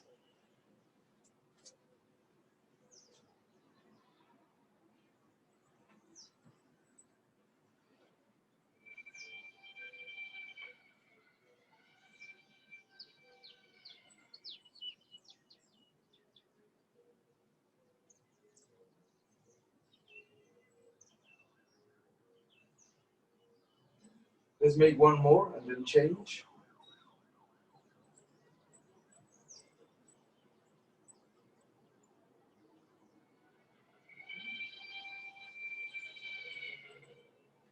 So the maximum tension is when you are up, and the only permanent tension is on your forearm to keep the wrist like this. The rest of the time, the other parts of your arm and your body are totally relaxed. So remember, take away tension. Just keep what is necessary for performing the movement.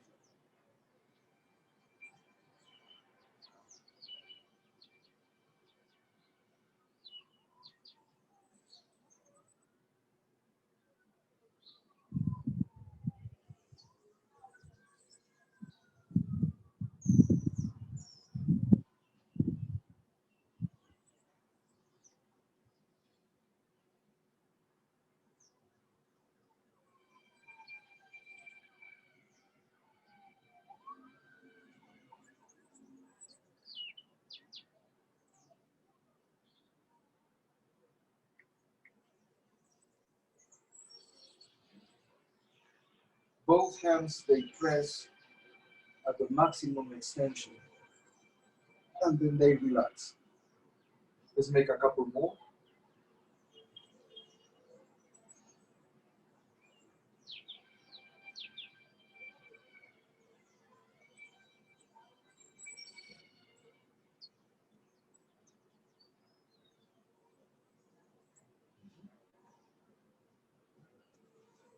Very good. Let's make now this one. First, shoulders, elbows, and then shoulders, elbows. Shoulders, elbows, shoulders, elbows. So there's a flow.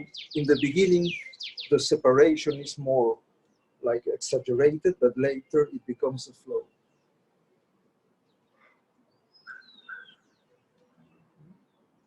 With your breathing, you breathe in, and then you breathe out, and there's never an ending on the flow.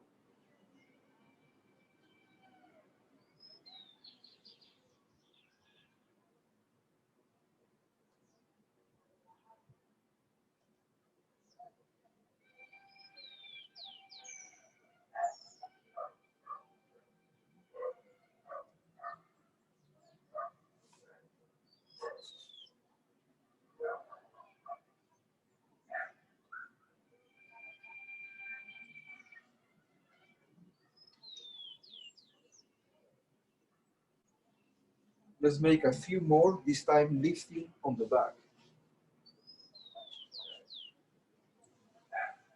As high as you can get.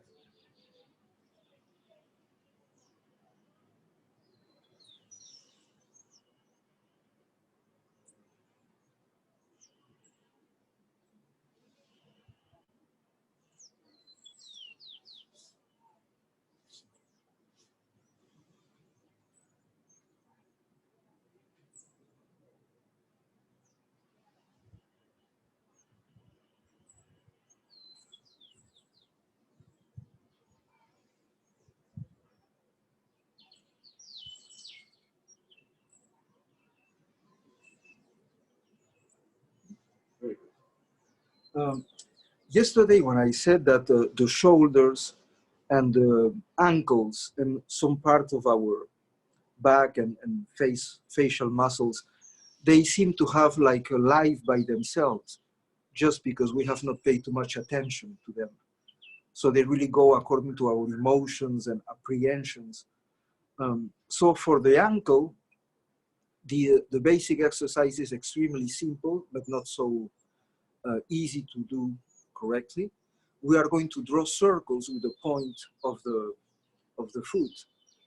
And those circles are not so easy to make it nice and round. They are normally very abrupt and polygonal because those muscles are not used or trained for soft movement. So it's very simple as an exercise, but of a certain value anyway. The same way we did with the knee, like this, and we did circles with the knee, we are going to do just with the ankle. So it's a little bit of balance. You keep your hands at the level of the waist, your knee, your leg is relaxed, and we are going to make 10 circles on each direction. But very relaxed, but especially trying to draw them as best as we can. So it's not about just circling the ankle. Put your attention and your presence on the tip of the foot, and then follow with your eyes the circle you are making. The same way the hands of a child in kindergarten is not so used to draw circles, and those are important exercises, you know, to draw the letters. The same way, working with our feet in soft, controlled movement, we wake up some areas of our brain, and therefore some ways of perceiving and sizing reality. So only 10, you can change after the first 10 with the other leg, and then later again change for the other direction.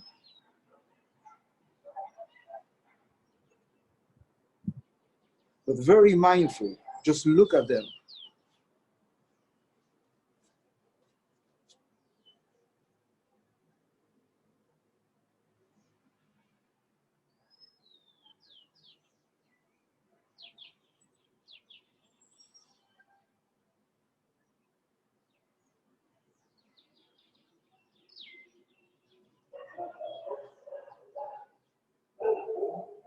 Again, changing the direction of the knee.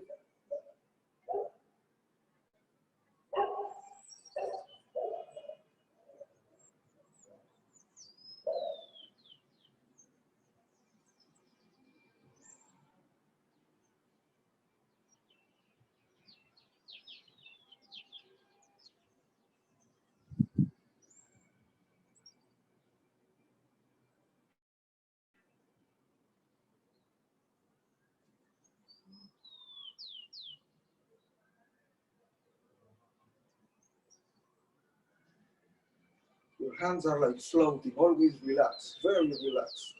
Your armpits open.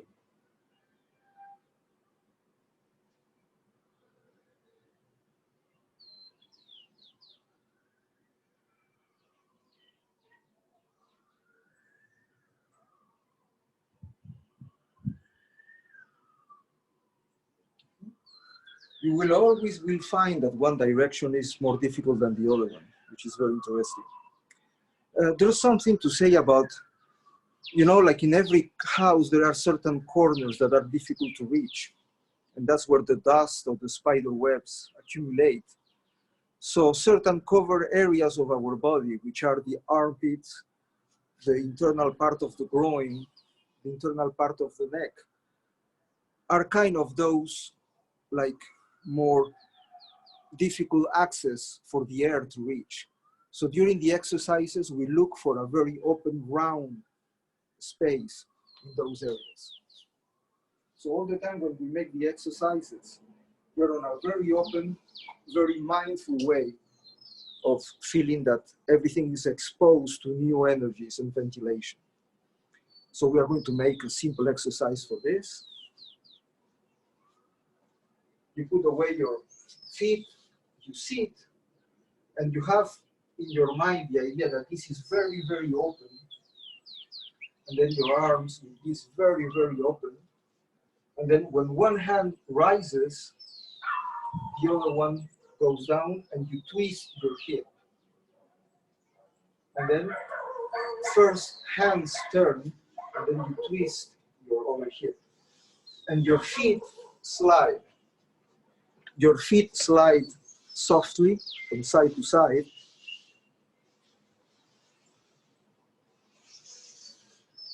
And you are making the sensation of having this extremely open and unprotected. Slowly.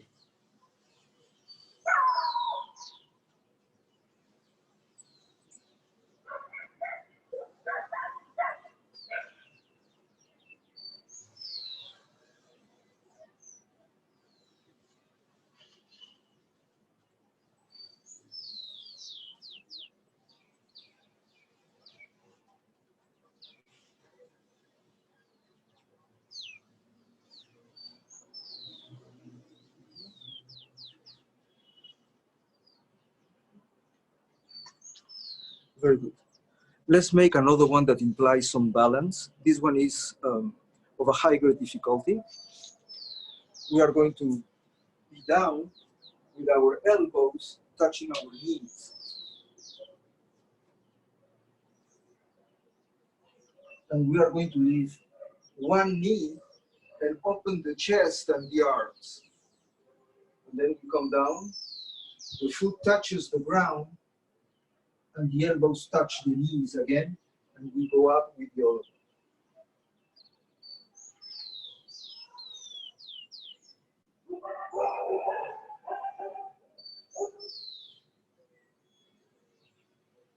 Slowly.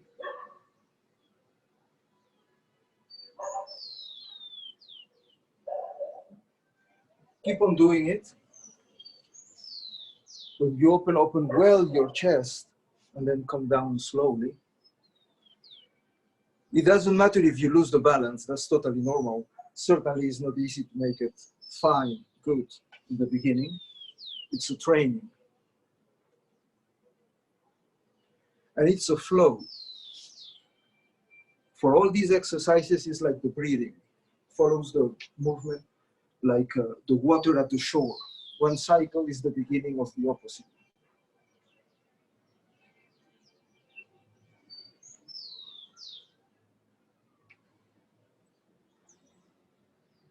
Let's make one more side.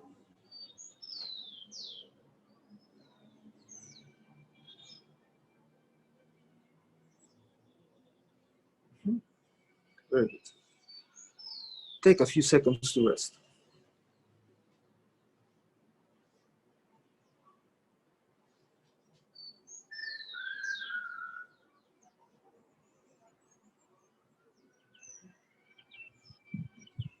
The other two exercises that we did yesterday that require some relaxation, basically internal relaxation of the thoughts and open awareness of your body, were the circles with the hands. Again, very, very, very simple, but not so easy.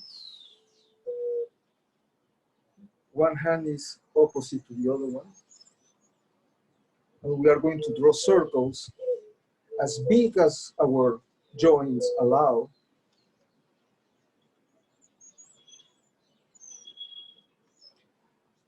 But we are going to do them keeping our arms stretched. So there is no relaxation of the elbows. You are all the time pushing,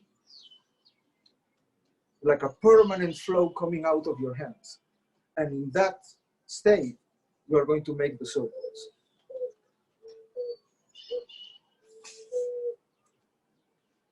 Check both sides as large, extreme as you can make them. And again, it's like a flow. Once you get it, you relax the excess of muscle.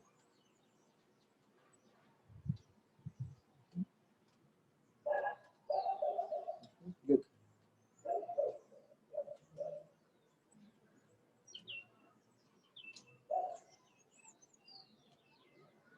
Make it at your own pace. If you need to make it slower for following well the joints, it's fine.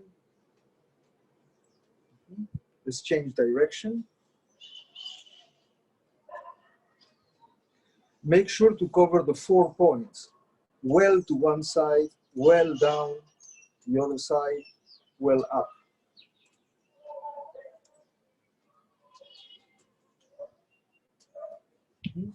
And elbows stretched.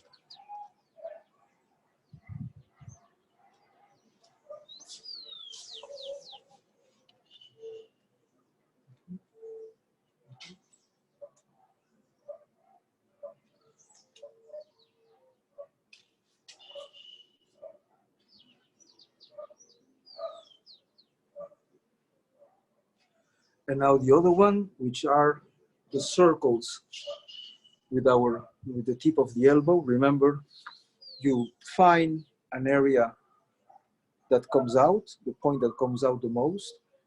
You touch with your thumb without pressing too much, but in the beginning you might need probably to make sure it's always there. Later you relax it more and make it as open as you can.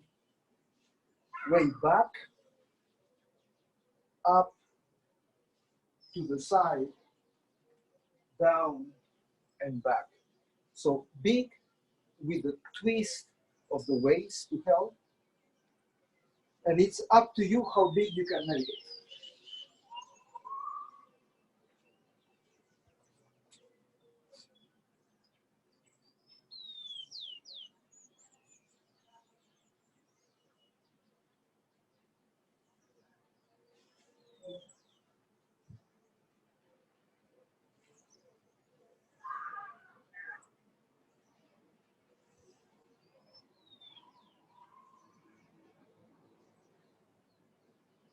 The other hand is floating.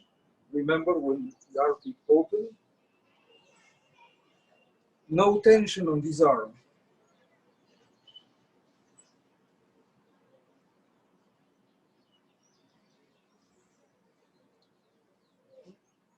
Twist your waist.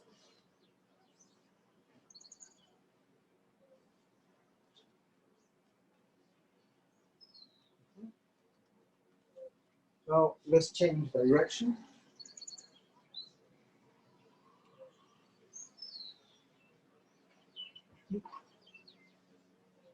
Way up, back, as large as you can.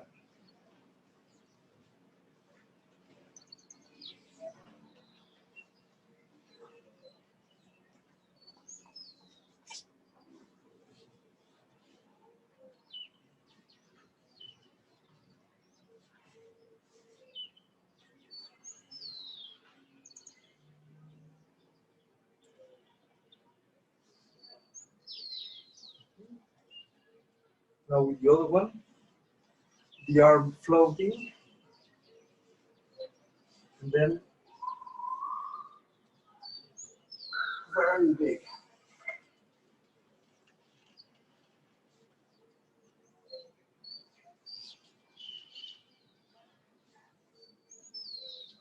Very large twist.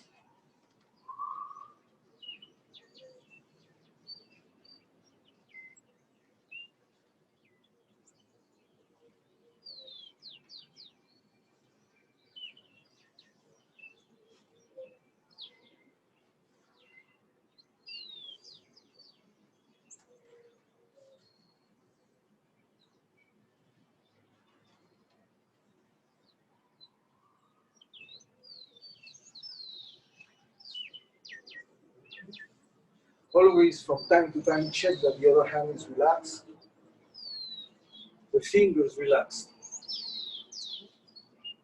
Now let's change direction.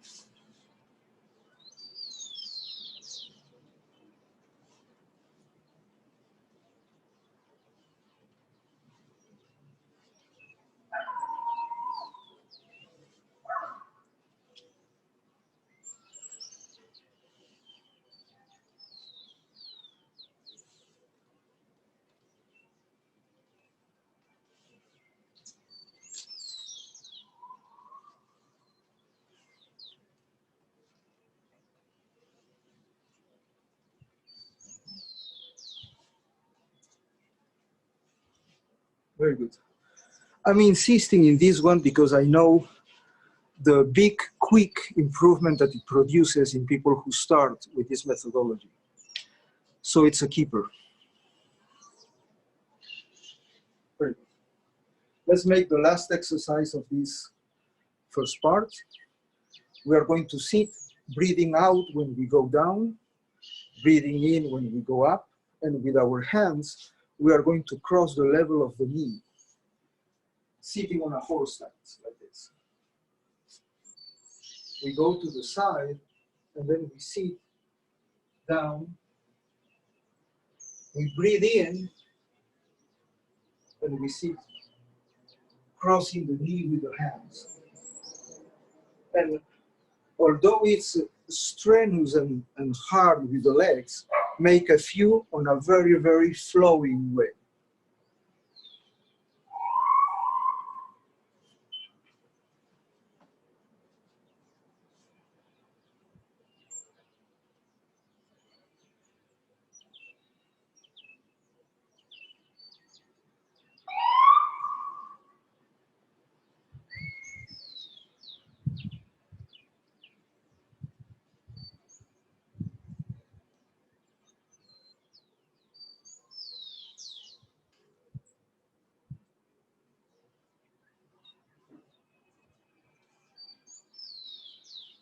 Let's make one more to each side.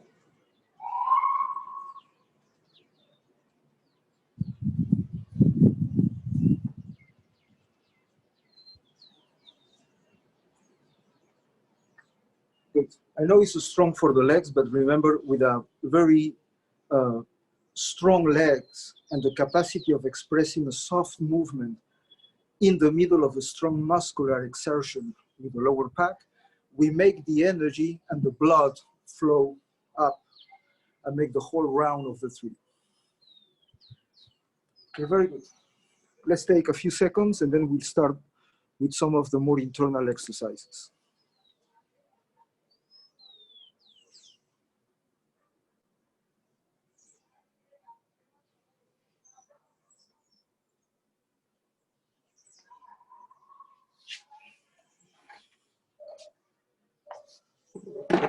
So there is no time to explain if you want the theoretical frame about the energy and the flowing and how we gather energy from the outside. That might be familiar for some of you probably. But at least, you know, in the beginning when I was learning these and with these old Chinese teachers, there was no much explanation about theory. People were walking in and they were asked to do the exercises, get the feel and get the results. And then later the explanation were coming by little drops through time.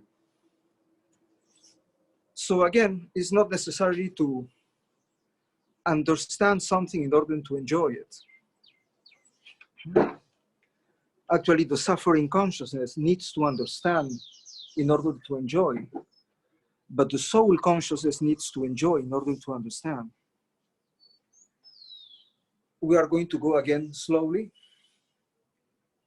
Your hands like this. The navel on the upper part of the space between your hands. And this is just about placement. Very relaxed. Nice. Very, very relaxed. So imagine that you don't have any lungs here, you know, just throw away anatomy, and it's just like a figurative idea. You have your lungs here. Your air goes in and out through the nose. There is no break between the cycles, and try to produce, to check the same duration between both cycles. Very relaxed. Make just a few seconds.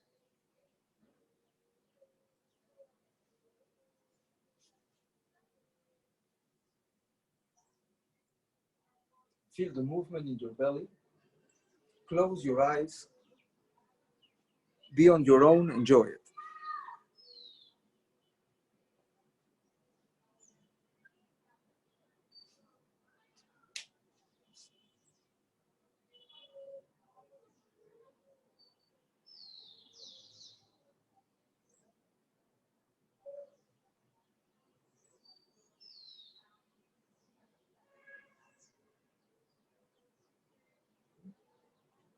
Now let's relax the arms, and we are going to do just the same, but now with the weight of the arms totally relaxed. Check always your collarbones like a balance. They should be just down, pulled by the weight of the flesh of your arms. And then let's make the same. Just work with the one lung that we have in the belly.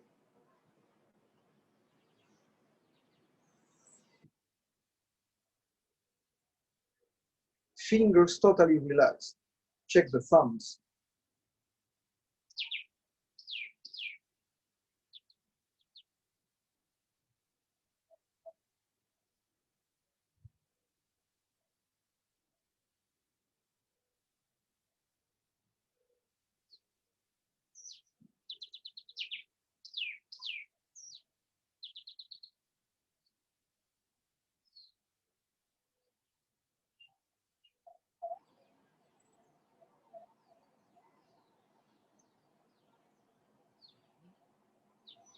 Very good. It's a different sensation. And now one of the best exercises in order to work out the duration of your breathing, the balancing of the duration, is to express it with the movement of your hand. So we are going to put one hand over the other one, below the navel. And when you breathe in, you are going to have your upper hand following to the level of the collarbones, the level of the little U of the sternum. And then when you exhale, it goes down. No tension on the shoulders. It's just like a string is pulling your wrist. It takes a little bit of time to really match the movement of your breathing, of your diaphragm with the hands. Work it out. This is kind of a homework exercise, very good.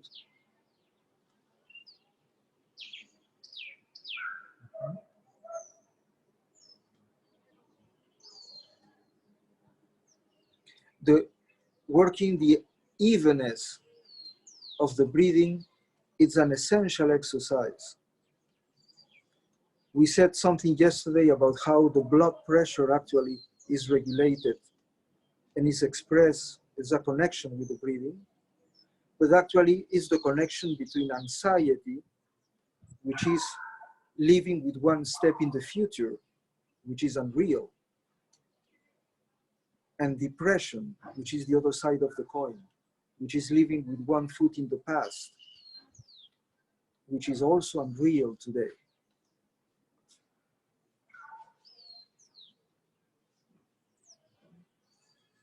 Let's change hands.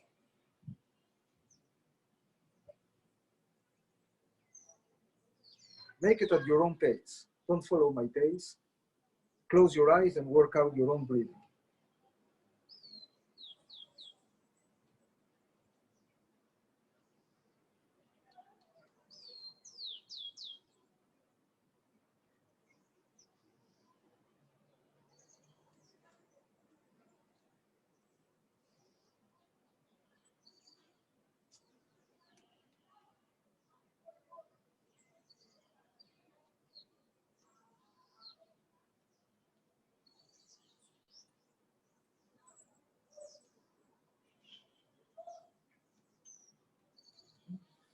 Very good.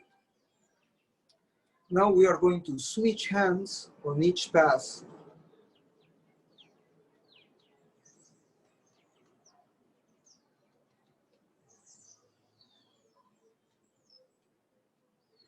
And as it shouldn't be any pause when you change hands down, make it soft and flowing with the change of the air.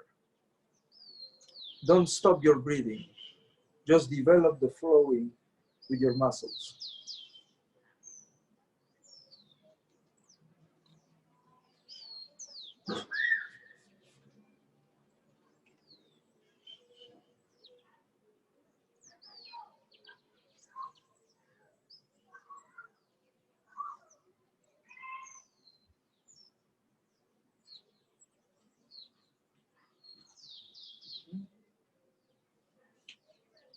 Let's add something else.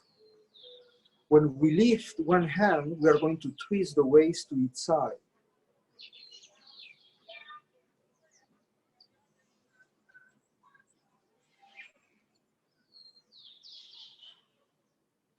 Don't bend the body.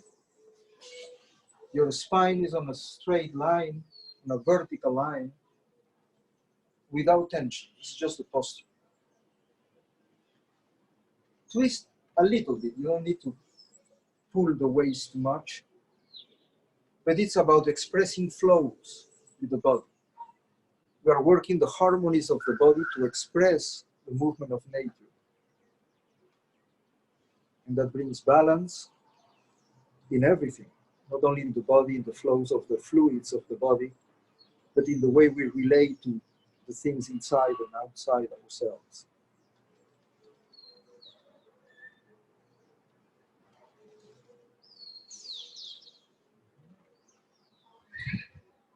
Very good. Slowly drop your arms down. Relax your thumbs. And we are going to make both exercises from yesterday. When you breathe in, your wrists are lifted by 2 strings to the level of your collarbones. And then your elbows are going to sink first, and the arms are going to follow to the waist. And you follow with a very small floating with your knees.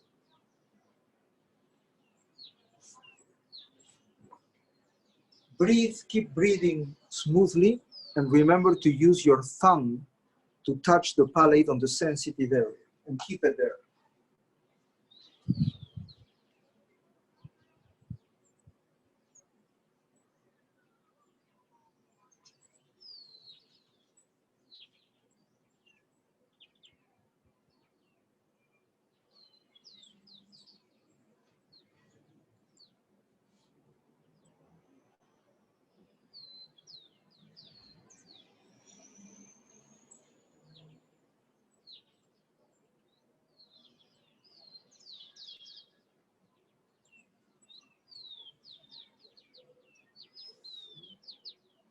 Always very relaxed, and when you get up, we are going to change and convert the movement from vertical into horizontal.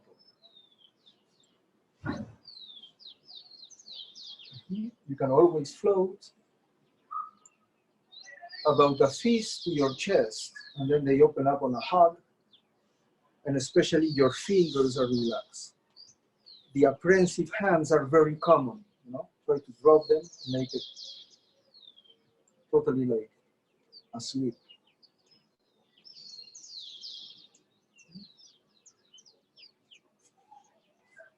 Close your eyes and focus on the breathing. The movement will come by itself.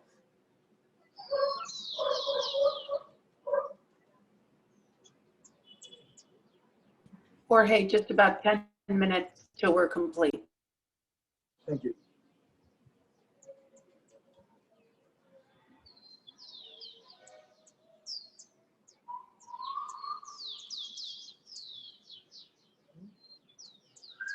We are going to add another one. So now, when you get to the front part, you are going to pull only one hand and twist the palm so it faces out.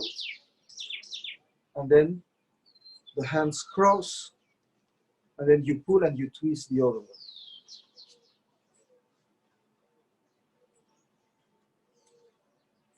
It's never a full stretch. Don't pull too much, don't stretch too much. It's always cozy and warm.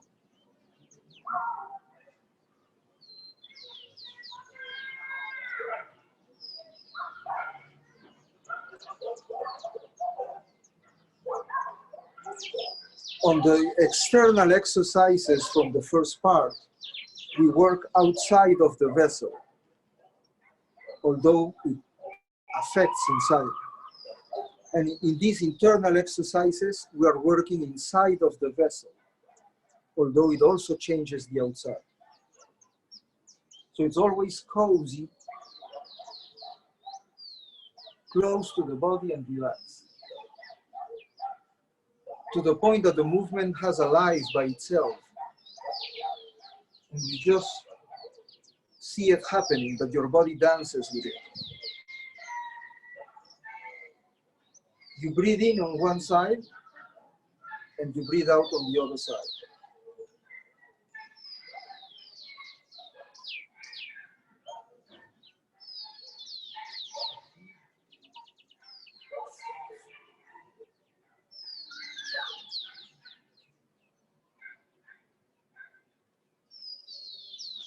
And now, when you get to one side, both points of the fingers are going to turn, and then you are going to make a half circle to the side. And then both hands also turn. So this is just like a round, half round.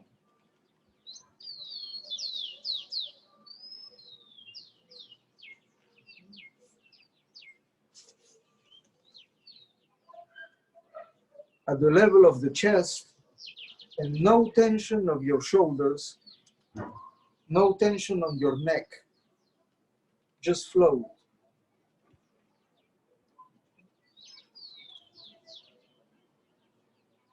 No tension in your fingers, your thumbs are relaxed. Your waist is dragging the movement.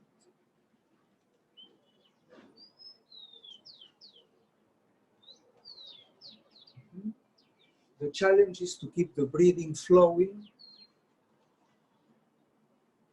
no interruption.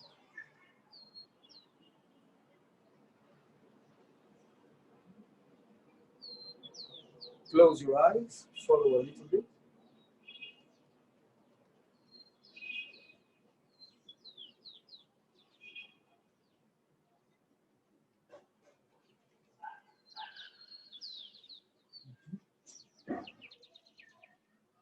Good. Now we come back to the center. We are going to bring our hands down, stretching the knees, keeping our arms completely relaxed. Keep the thumb on the palate, close your eyes, relax your fingers and your chest, and feel what's going on the hands.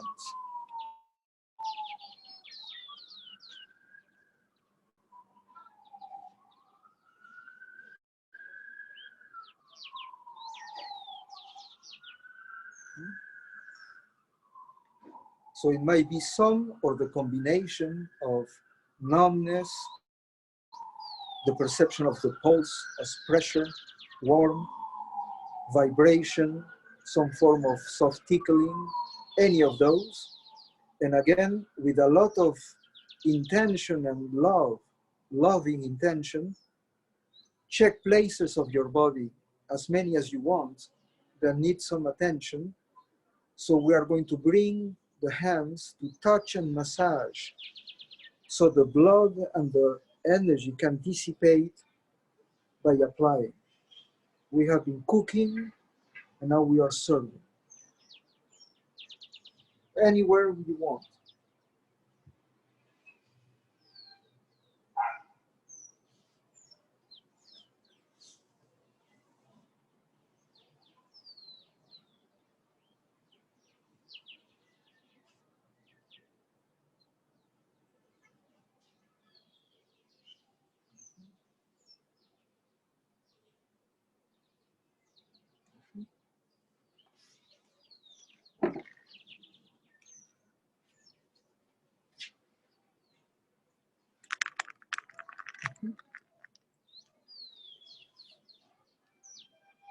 Very good.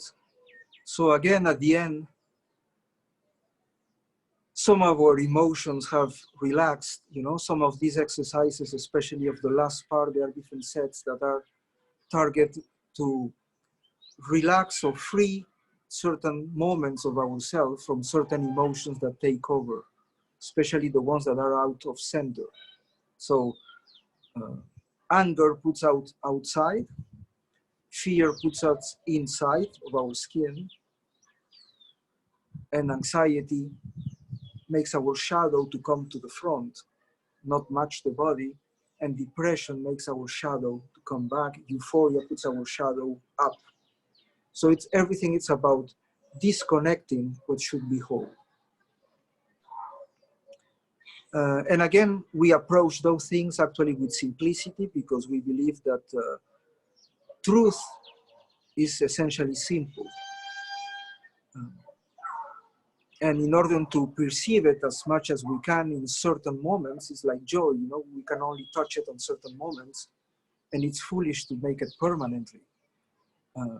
What can be permanent or more permanent is relaxation from the mechanisms of fear, so we can connect with things and see reality on a different perspective that not only frees ourselves, but also frees the things that should happen the way they should happen.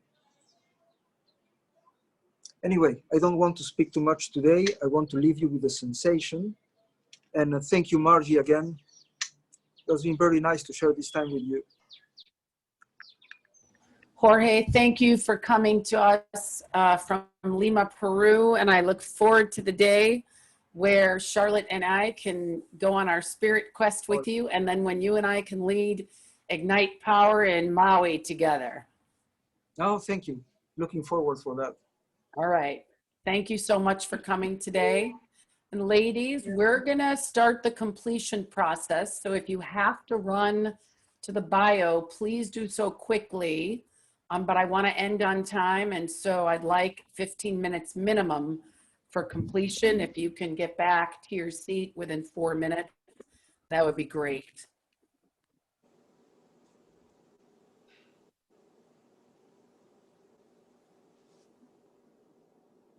Jorge, can I ask a question? I was wondering, when I'm doing the exercises, I start to notice a lot of like pain in my lower back, tension and pain in my lower back. Is there something I can do about that? Oh, you are muted.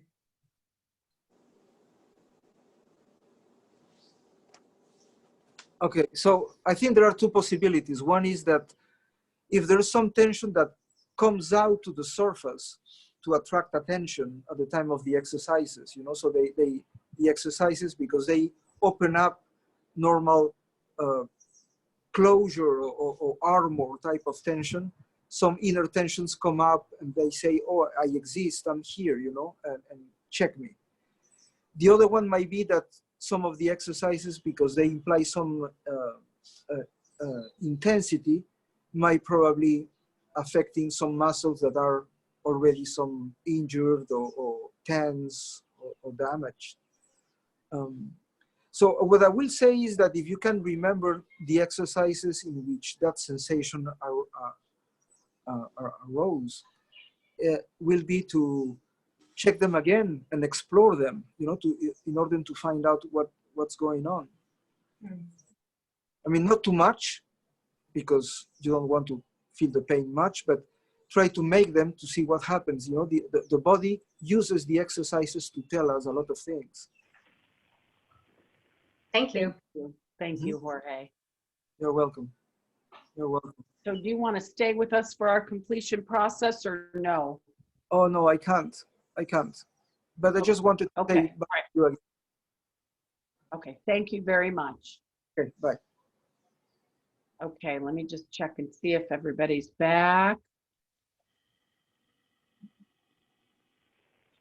Almost everybody. We will start the completion in 2 minutes. Any questions about specifically the retreat, or any questions about anything that I can answer in the next 1 minute or less? Let me know when you're let me know when you're going to Peru. Okay, I will. I will. I have this page, the 5 keys to neuroplasticity. I think I missed them because mine, did you already say what the 5 keys were? Yes. Sleep, mindfulness, nutrition, novelty, and exercise. Brittany is miming. Okay, thank you. You're welcome.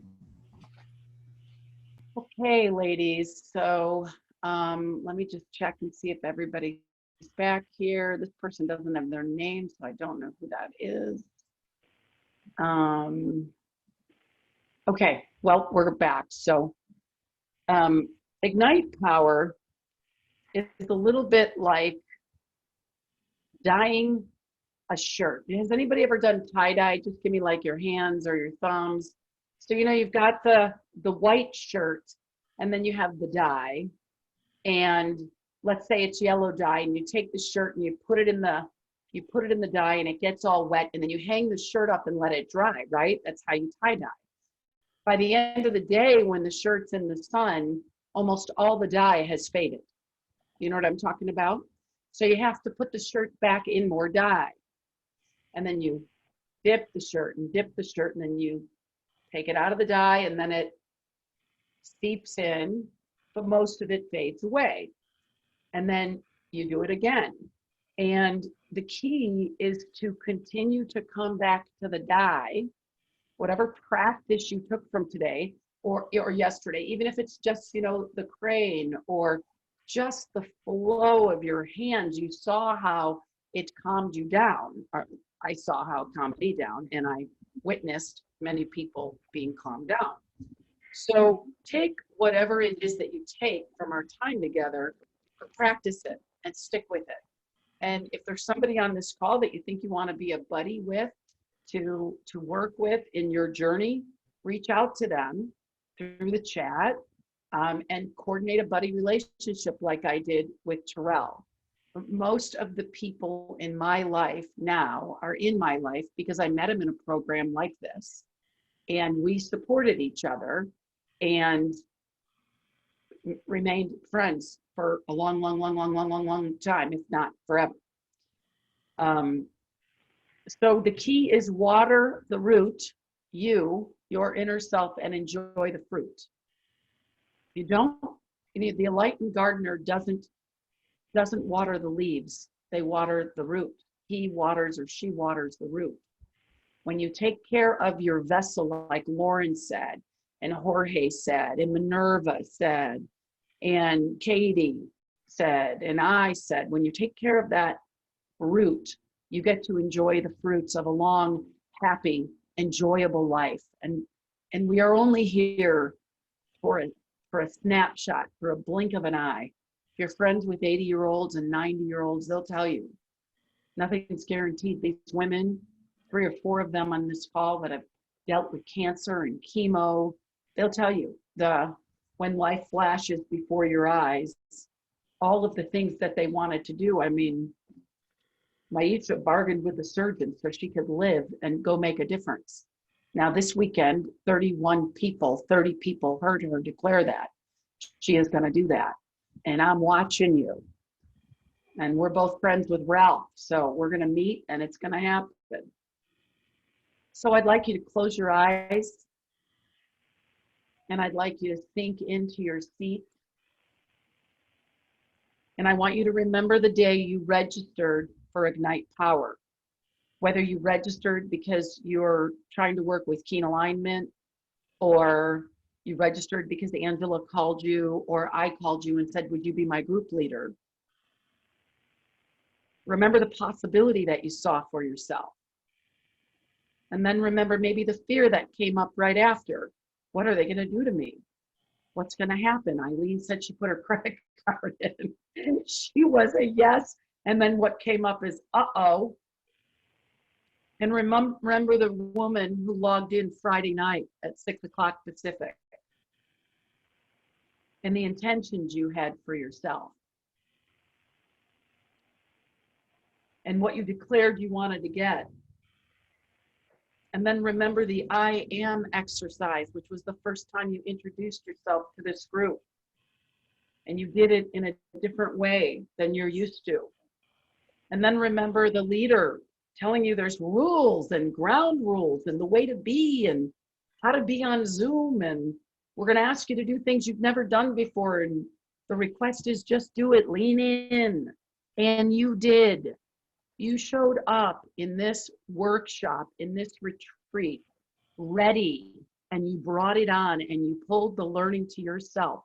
And without your doing that, without your listening, without your intention, I could never lead a program like this. It only shows up in your listening and your openness. And then remember the conversation we had about what's needed now in women's leadership. And then the conversation we had about stretching and about enrolling yourself as a learner. And then the work or the description of what is transformation. And then you got to go on a journey to the future of you. And they get to share with a person that you didn't even know about what you saw. And you did that courageously and boldly. And then you got to pick up a paintbrush and paint. And many of you had to deal with all sorts of noise and stories and words in your head about that, but you did it anyway. And then you got to go home and think about your values. And you came back bright and early the next morning, ready for community light meditation, where we became one. We chose to be a tribe of women up to unleashing and unlocking our power together. And we were connected and remained connected for the rest of the retreat and long after. And then we met Minerva, all the way from the Dominican Republic, who spends her life healing Black and Indigenous women through the practice of yoga.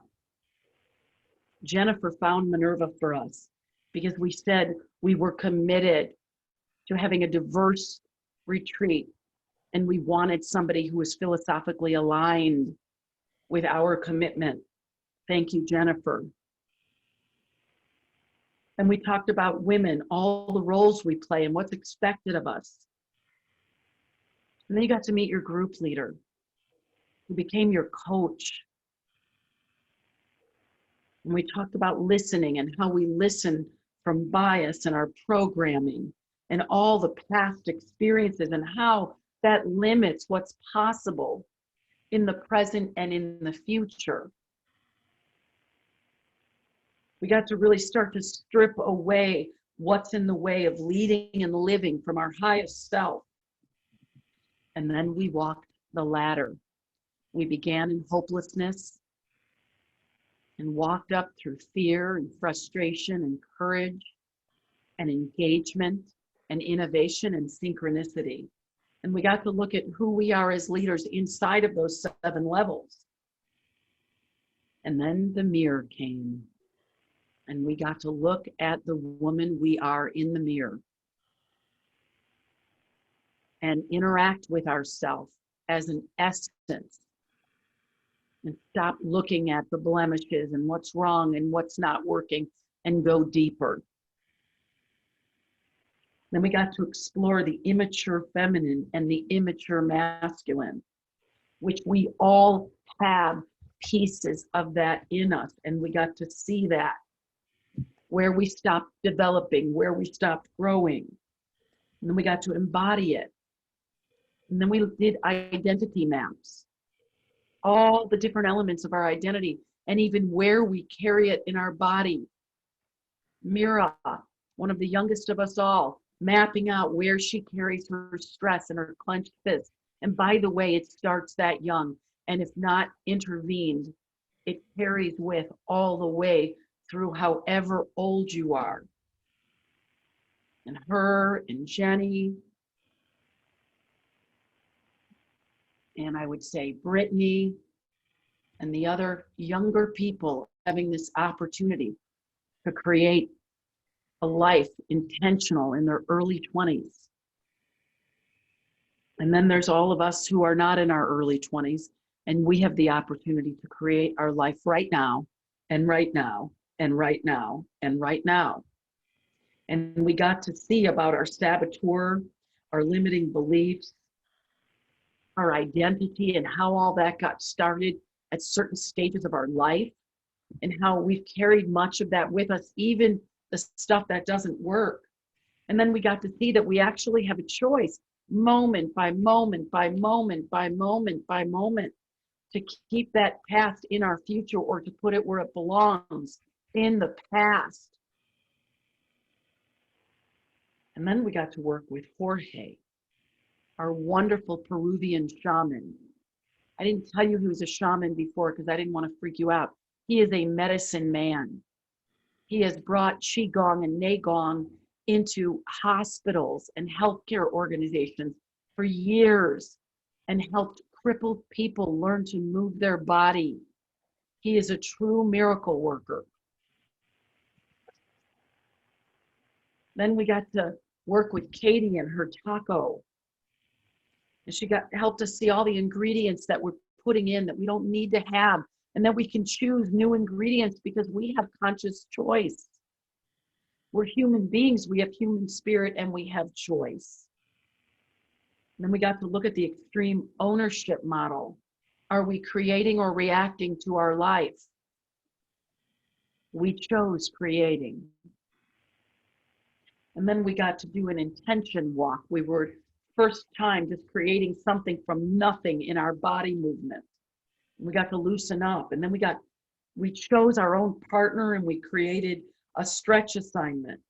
And whether it was teaching people how to keep their boat in shore, or dancing like nobody was looking, or listening to the bristling leaves in the fall, or whales singing to each other from one part of the world to another. People brought their creativity and we loved it and we supported each other and were there for each other as a tribe. Then we were tired and there was even more homework. Oh, I forgot. You also got to declare who you are as a leader, and you got to own it from your toes all the way up to your solar plexus and your third eye, and you owned it and you made a declaration, and that is who you are as a leader. And then we got up early this morning as a tribe and did our values meditation. And instead of visiting our future self, we visited the girl inside that always has been there, her hopes, her dreams, what she wanted. And then through Minerva's integrated movement, we got to move from the girl to the woman. And we spent the morning looking at how do we live intentionally with our values? How do we shape them into our life? And we looked at internal guidance system, thought, consciousness, insight, mind, how it all works, the mechanics. And we know it's very easy. And it's that ego of ours that takes us off track. While we want our ego, we don't have to be our ego. And it doesn't have to be us. We looked at what it is to be mature feminine and mature masculine. And we see that we have all of that in us and available to us. It's simply a choice and being consciously aware of how we're showing up now and how we choose to show up moment by moment by moment. We looked at the soul line and the goal line and even set some soul and goal goals. We did valuation and combined left hemisphere, right hemisphere, masculine, feminine, goal, and soul. It's all the same, just different words. We looked at living from a designed plan by our best self roadmap. And then we heard from Lauren about her story and how she lost her way and brought herself back home. And then George came back to seal it in with the gentle movements and the flow. Very adult feminine, mature feminine is flow. Body movement does not have to be hard. It does not have to be achy. It can be pleasurable, like a walking massage or a walking meditation. So I want you to take 3 deep breaths in and soak all of that weekend in. 36 hours we've been together. Breathe it in and let it out. And we'll do a breath together. 6 counts in. Hold it for 6 counts. And slowly let it out for 6 counts. And then you'll do one by yourself. And then open your eyes, and one by one, we'll have you share what you're walking away with. And I want to be responsible that it is 4 o'clock. I hope you can stay 10 extra minutes so we can complete as a group, and I'll understand if you can't, and I'll apologize in advance for going late. So whoever would like to begin, one by one, we're going to use our intuition like we've been doing so well. Pay attention to people when they're talking. No chatting, please. And just be in the room so you can access your intuition and be present for each woman that will share anything you want to share about this retreat, or how you're leaving, or how you feel, or what the rest of your life is going to be about.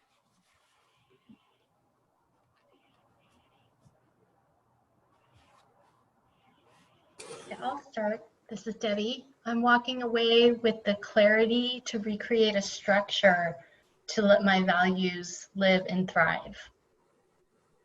Thank you.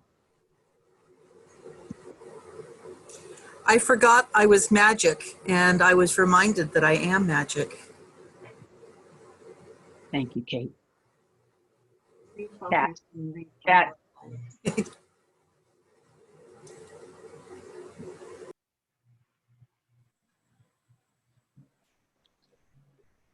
I am taking my child life, enthusiasm for life back with me. Thank you, Zadie. For me, it's a journey. It's been a discovery, a journey, and there's still more to go. And I look forward to it because at least now I see a path forward and a direction I want to move in. Thank you, Denise. I'm leaving with more soul, less goal. Thank you, Jenny.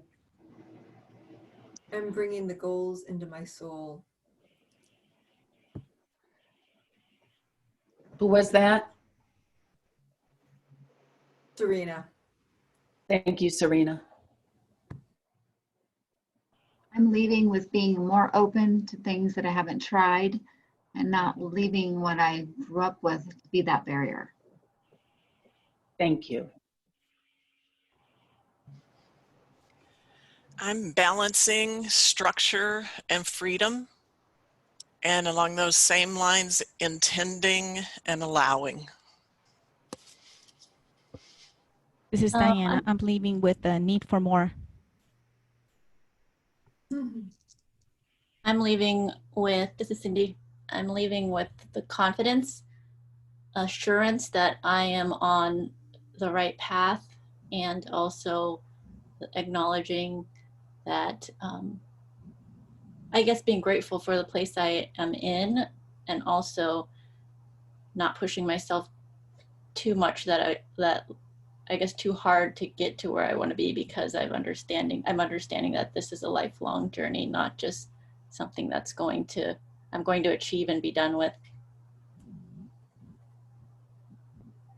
Thank you, Cindy. Mira, I'll go. I'm walking away with a new sense of comfort and vulnerability. Thank you, Mira. Brittany, I've named my limiting beliefs and created new ones. New beliefs, not new ones. Just to clarify. Thank you. Well, I'm walking away with a newfound appreciation and respect for the body I have and the one I will have. Thank you.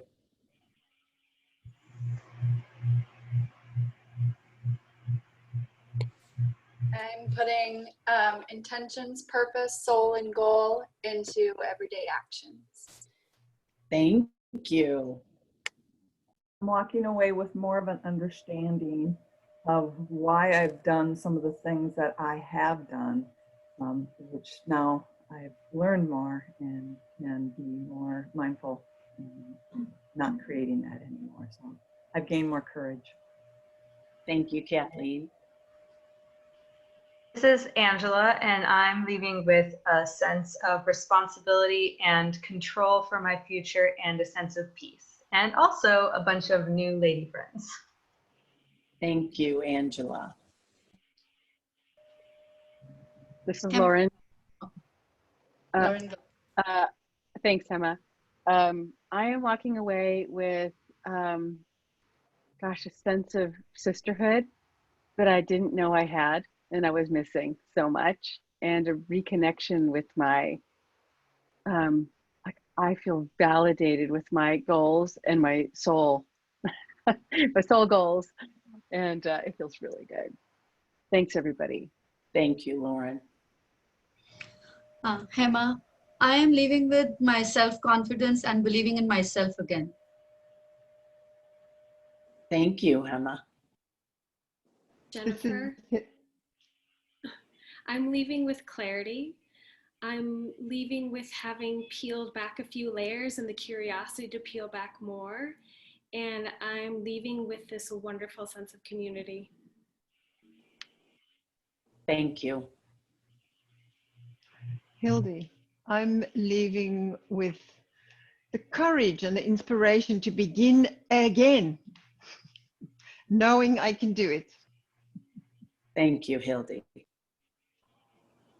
Eileen, I'm leaving with a sense of peace, a sense of motivation to remain at peace and not be so hard on myself, and to be open so my 20-year self, future self, won't have any regrets. Thank you, Eileen. Julie? Hi. First of all, this program was over and above beyond my expectations, so thank you, Margaret. I really got a lot on so many different levels.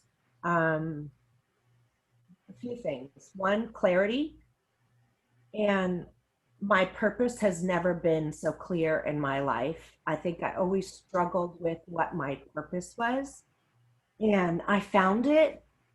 And also the beautiful, amazing thing that I learned is that the confidence and courage that I thought I didn't have, I found it. And it was here. It was always here. I just didn't know where to find it. And that is so liberating. It's like, I want to go get in a hot air balloon and just go skydiving or something. It's just so powerful. So thank you. I love you, Julie. Hello.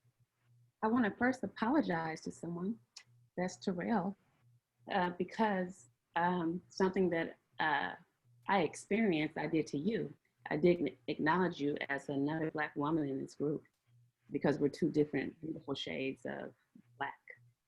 And so I apologize. And we have 3 and we have 2. So please accept my apology for that.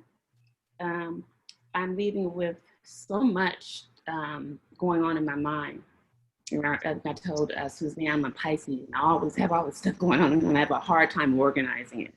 But I am walking away with a connection that I didn't expect. I'm walking away looking up to someone that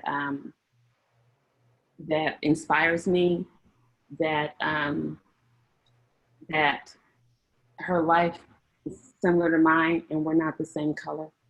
I know that that happens, but even we just have had similar experiences. So I know that at 45, I still have time. I hope I've walked away with some accountability partners. I hope that this is not the last group that I am in with you guys. And, you know, every 6 months for the rest of my life, I have to fly down to see that surgeon at UC San Diego because mesothelioma sometimes comes back. So I have to, it'd be good to go back in November and tell him I've accomplished something. Because I don't think I've done that since I've left. I just fly down every 6 months and, you know, he tells me I don't see anything. I'm going to feel good about this trip in November. I really will. I thank you all. God bless you all. Thank you, Maisha.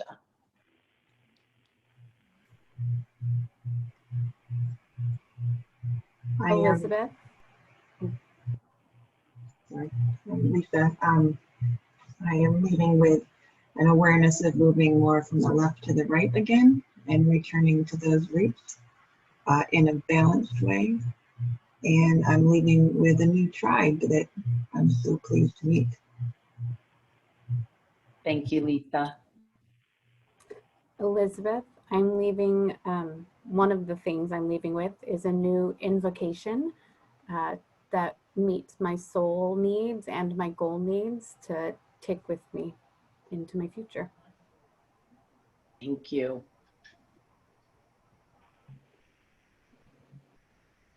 This is Sandy. This is Sandy.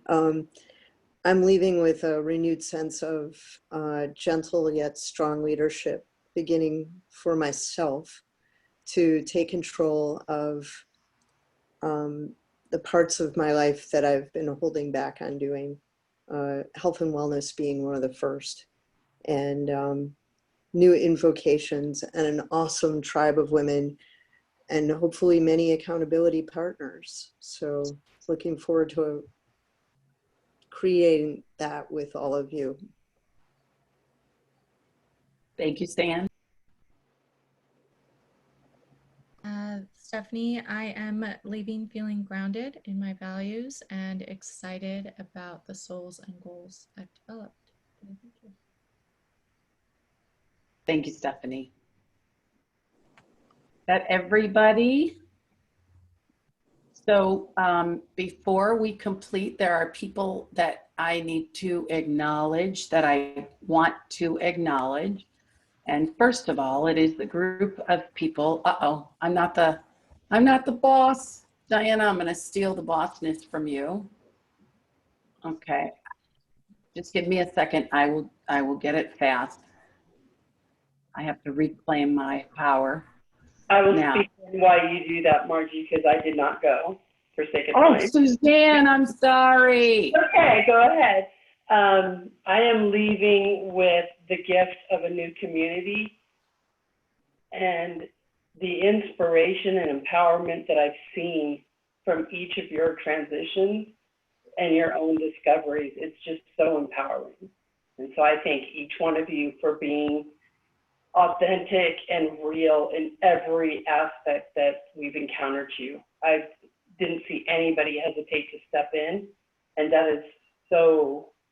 I was the one that did not want to paint. Trust me, I have 2 artists, and I was bribing, and they would not cover me. So nice job, everyone. It was such a gift. Thank you, Suzanne. So I want to spotlight a few people, and you'll see their faces come on the screen. Got one more over here. Let me find her. Okay. These 3 women, Lacey, Angela, and Jennifer, without them, there would be no Ignite Power. They worked hours on top of hours on top of hours to promote, to create content, to make videos, to make your workbook. Dealing with me, and every time I got feedback that somebody didn't understand something, we were changing the website. And I want you to acknowledge them, because without their effort, I would not be leading this program. There would be no program. So please give them your gratitude. Woo! Well done, ladies. Thank you. Thank you. And next, we want to Now I have to unspotlight them. I have to unspotlight them, and we're going to put up our group leaders. And okay, we have dun dun dun dun, dun Elizabeth, and we have Terrell, and we have where is Suzanne and Lauren? Oh, they're not in any of these windows I'm clicking. Okay, and Jenny. This is fun. I like doing the spotlight. Okay, these are your coaches. Again, without them, there would be no Ignite Power. They were the ones doing the heavy lifting with you. Please give your heart to them and acknowledge them. And I thank you, ladies. You are my partners in transformation. I look forward to doing this many, many, many more times. And I love the growth that you've taken on. And I just appreciate the hell out of you. Thank you so much.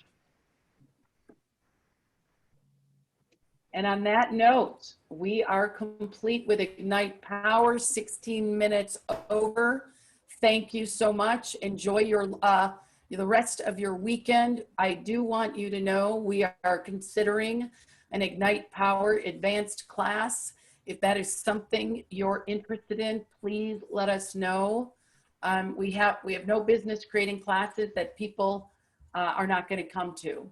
And we also want to turn Ignite Power into a movement.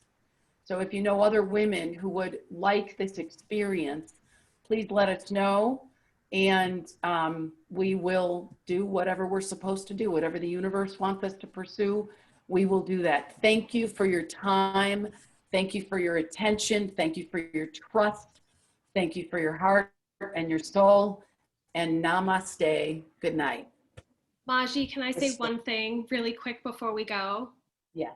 I wanted to let everybody know I'm going to set up a Google Drive for us. So if there are any documents, I know Maji mentioned a few things that she would share, I can put them in there. I'll also develop a spreadsheet where if people want to share their contact information, they just put it in there so that you put in what you want. And if somebody wants to know, instead of dealing with the chat right now, because I know it's coming up really quickly, we'll get you guys all in a Google folder and we'll figure it all out. That's great. Thank you, Jennifer. Thank you. Thank you. Thank you so much. Okay, ladies. Good night. Wait, can you please give the list of all the books that we heard about? Yes. Okay. That one's on Thank my you. radar too. I'll just start an open list of book recommendations. Okay. Wonderful. Awesome. Bye. Bye. Bye. Bye. Thank you, Margaret. You're welcome, Stan. Thank you. Thank you. Thank you. Thank you. Thank you for this opportunity. Thank you, Mark. Bye, awesome people.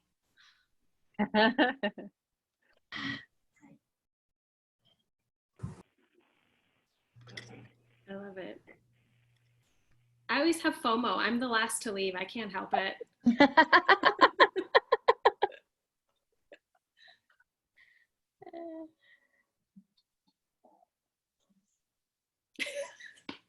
Clearly, I'm not alone. Gotta figure out how to leave. Is it a tablet? Tap the tablet. No, I see it. Okay. Margaret, do you get that you look like Lady Gaga a lot? No. You don't? I think she's beautiful. I love her.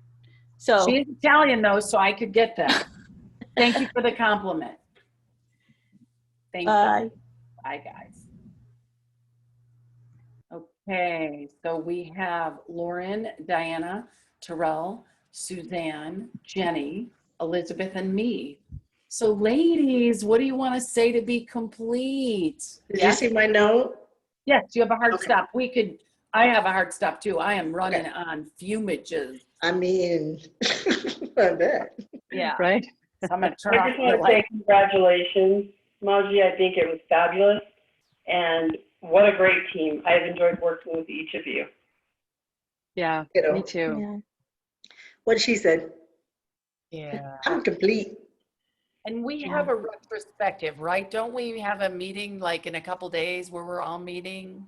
I don't know. Do we? I Not don't. on my Do we? calendar. Remember we were doing virtual tacos and margaritas or something? Oh, yes. So who wants to set up the happy hour?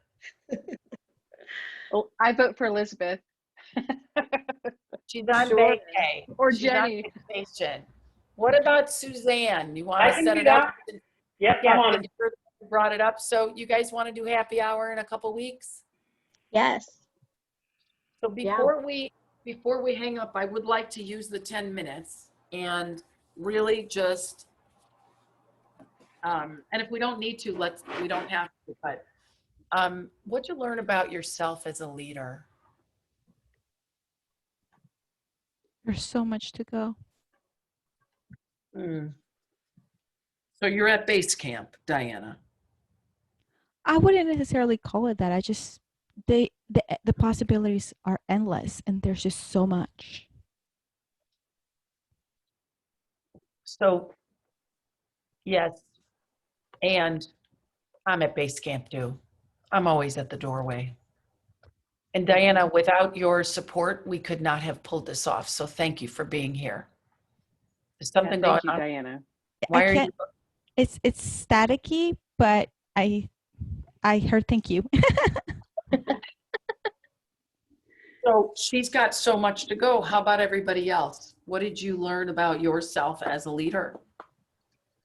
This is my first time ever being a group leader in this kind of thing. So that was its own stretch just in even coming and, you know, kind of the uncertainty of what was that going to look like and be like and feel like. And it feels good. And it just, feels really good to have been here, to have done it, to know that just continue kind of ramping my supportive facilitation type skill sets. And it was just really great. Yeah, you caused other people's transformation. How about that? Yeah. Careful, it's addictive. I'm with Elizabeth. This was my first time doing anything like this, and I wasn't sure, like, all right, am I doing this right? Like, am I making an impact? How does my group feel about it? And then this morning, Cindy was someone who was in my group, and she was talking about the most impactful thing for her was the saying over and over again who I am as a leader and really starting to feel it. And I made her do it like 10 times. Like, I was like, like, you're asking a question. I don't feel it. Like, I need you to.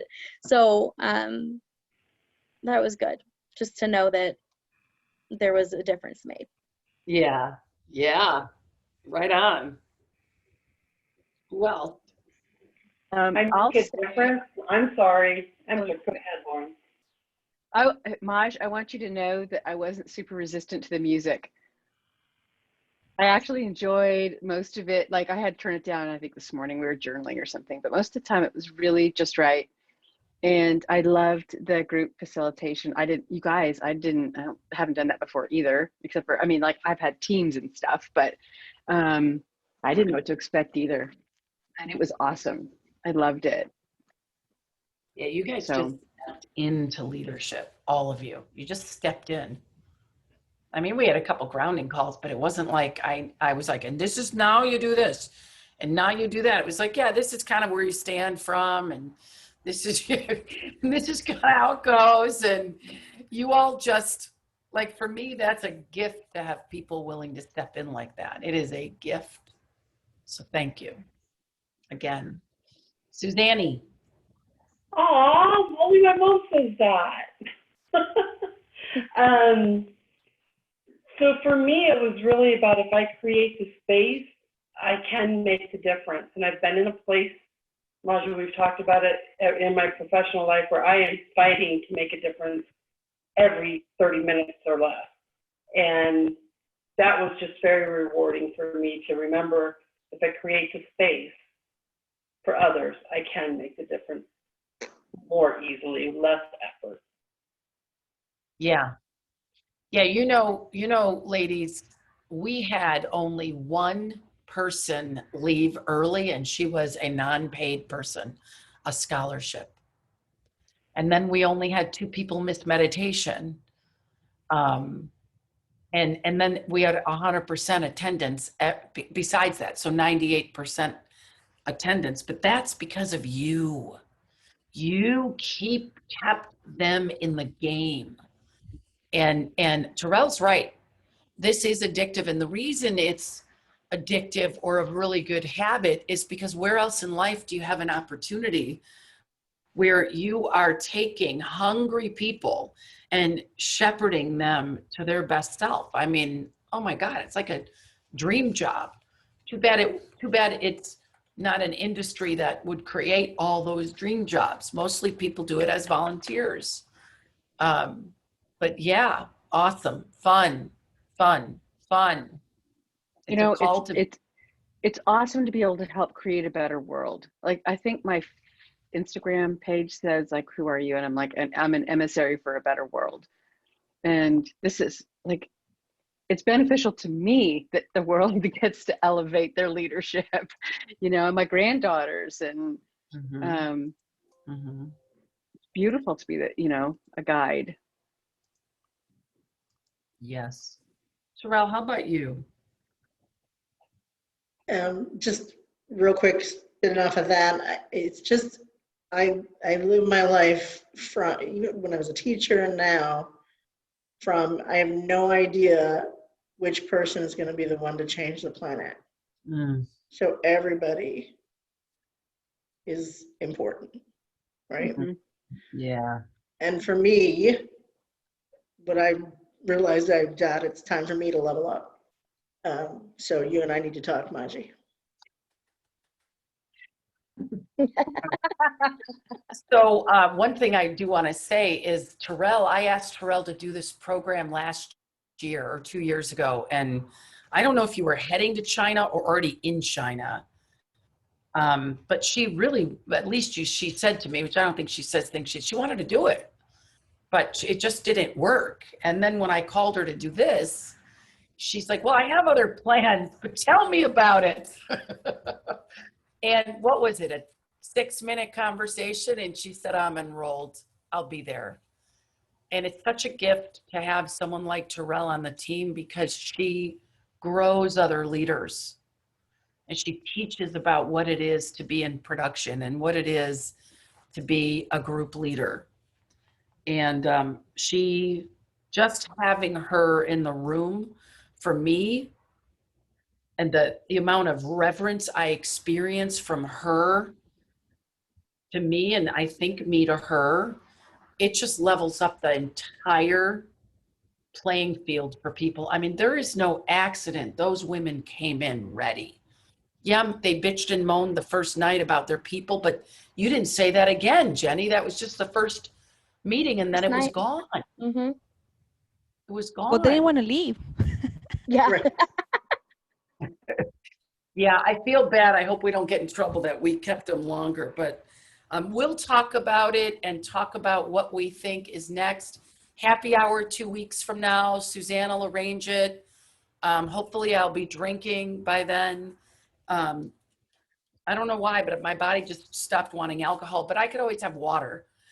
Anyhow, I'd like Diana to be there with us. This was her, you know, never has been in a program like Maiden voyage. Wow, and you did production. Holy mackerel. Well, I've ran workshops in Zoom, my own, but I've never.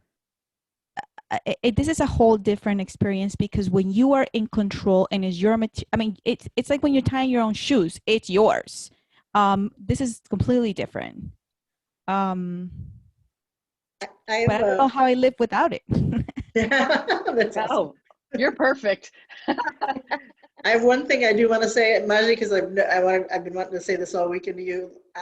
You and I have been through some stuff together, right? From when you 3 years ago in Iowa to now, and you are a different human being.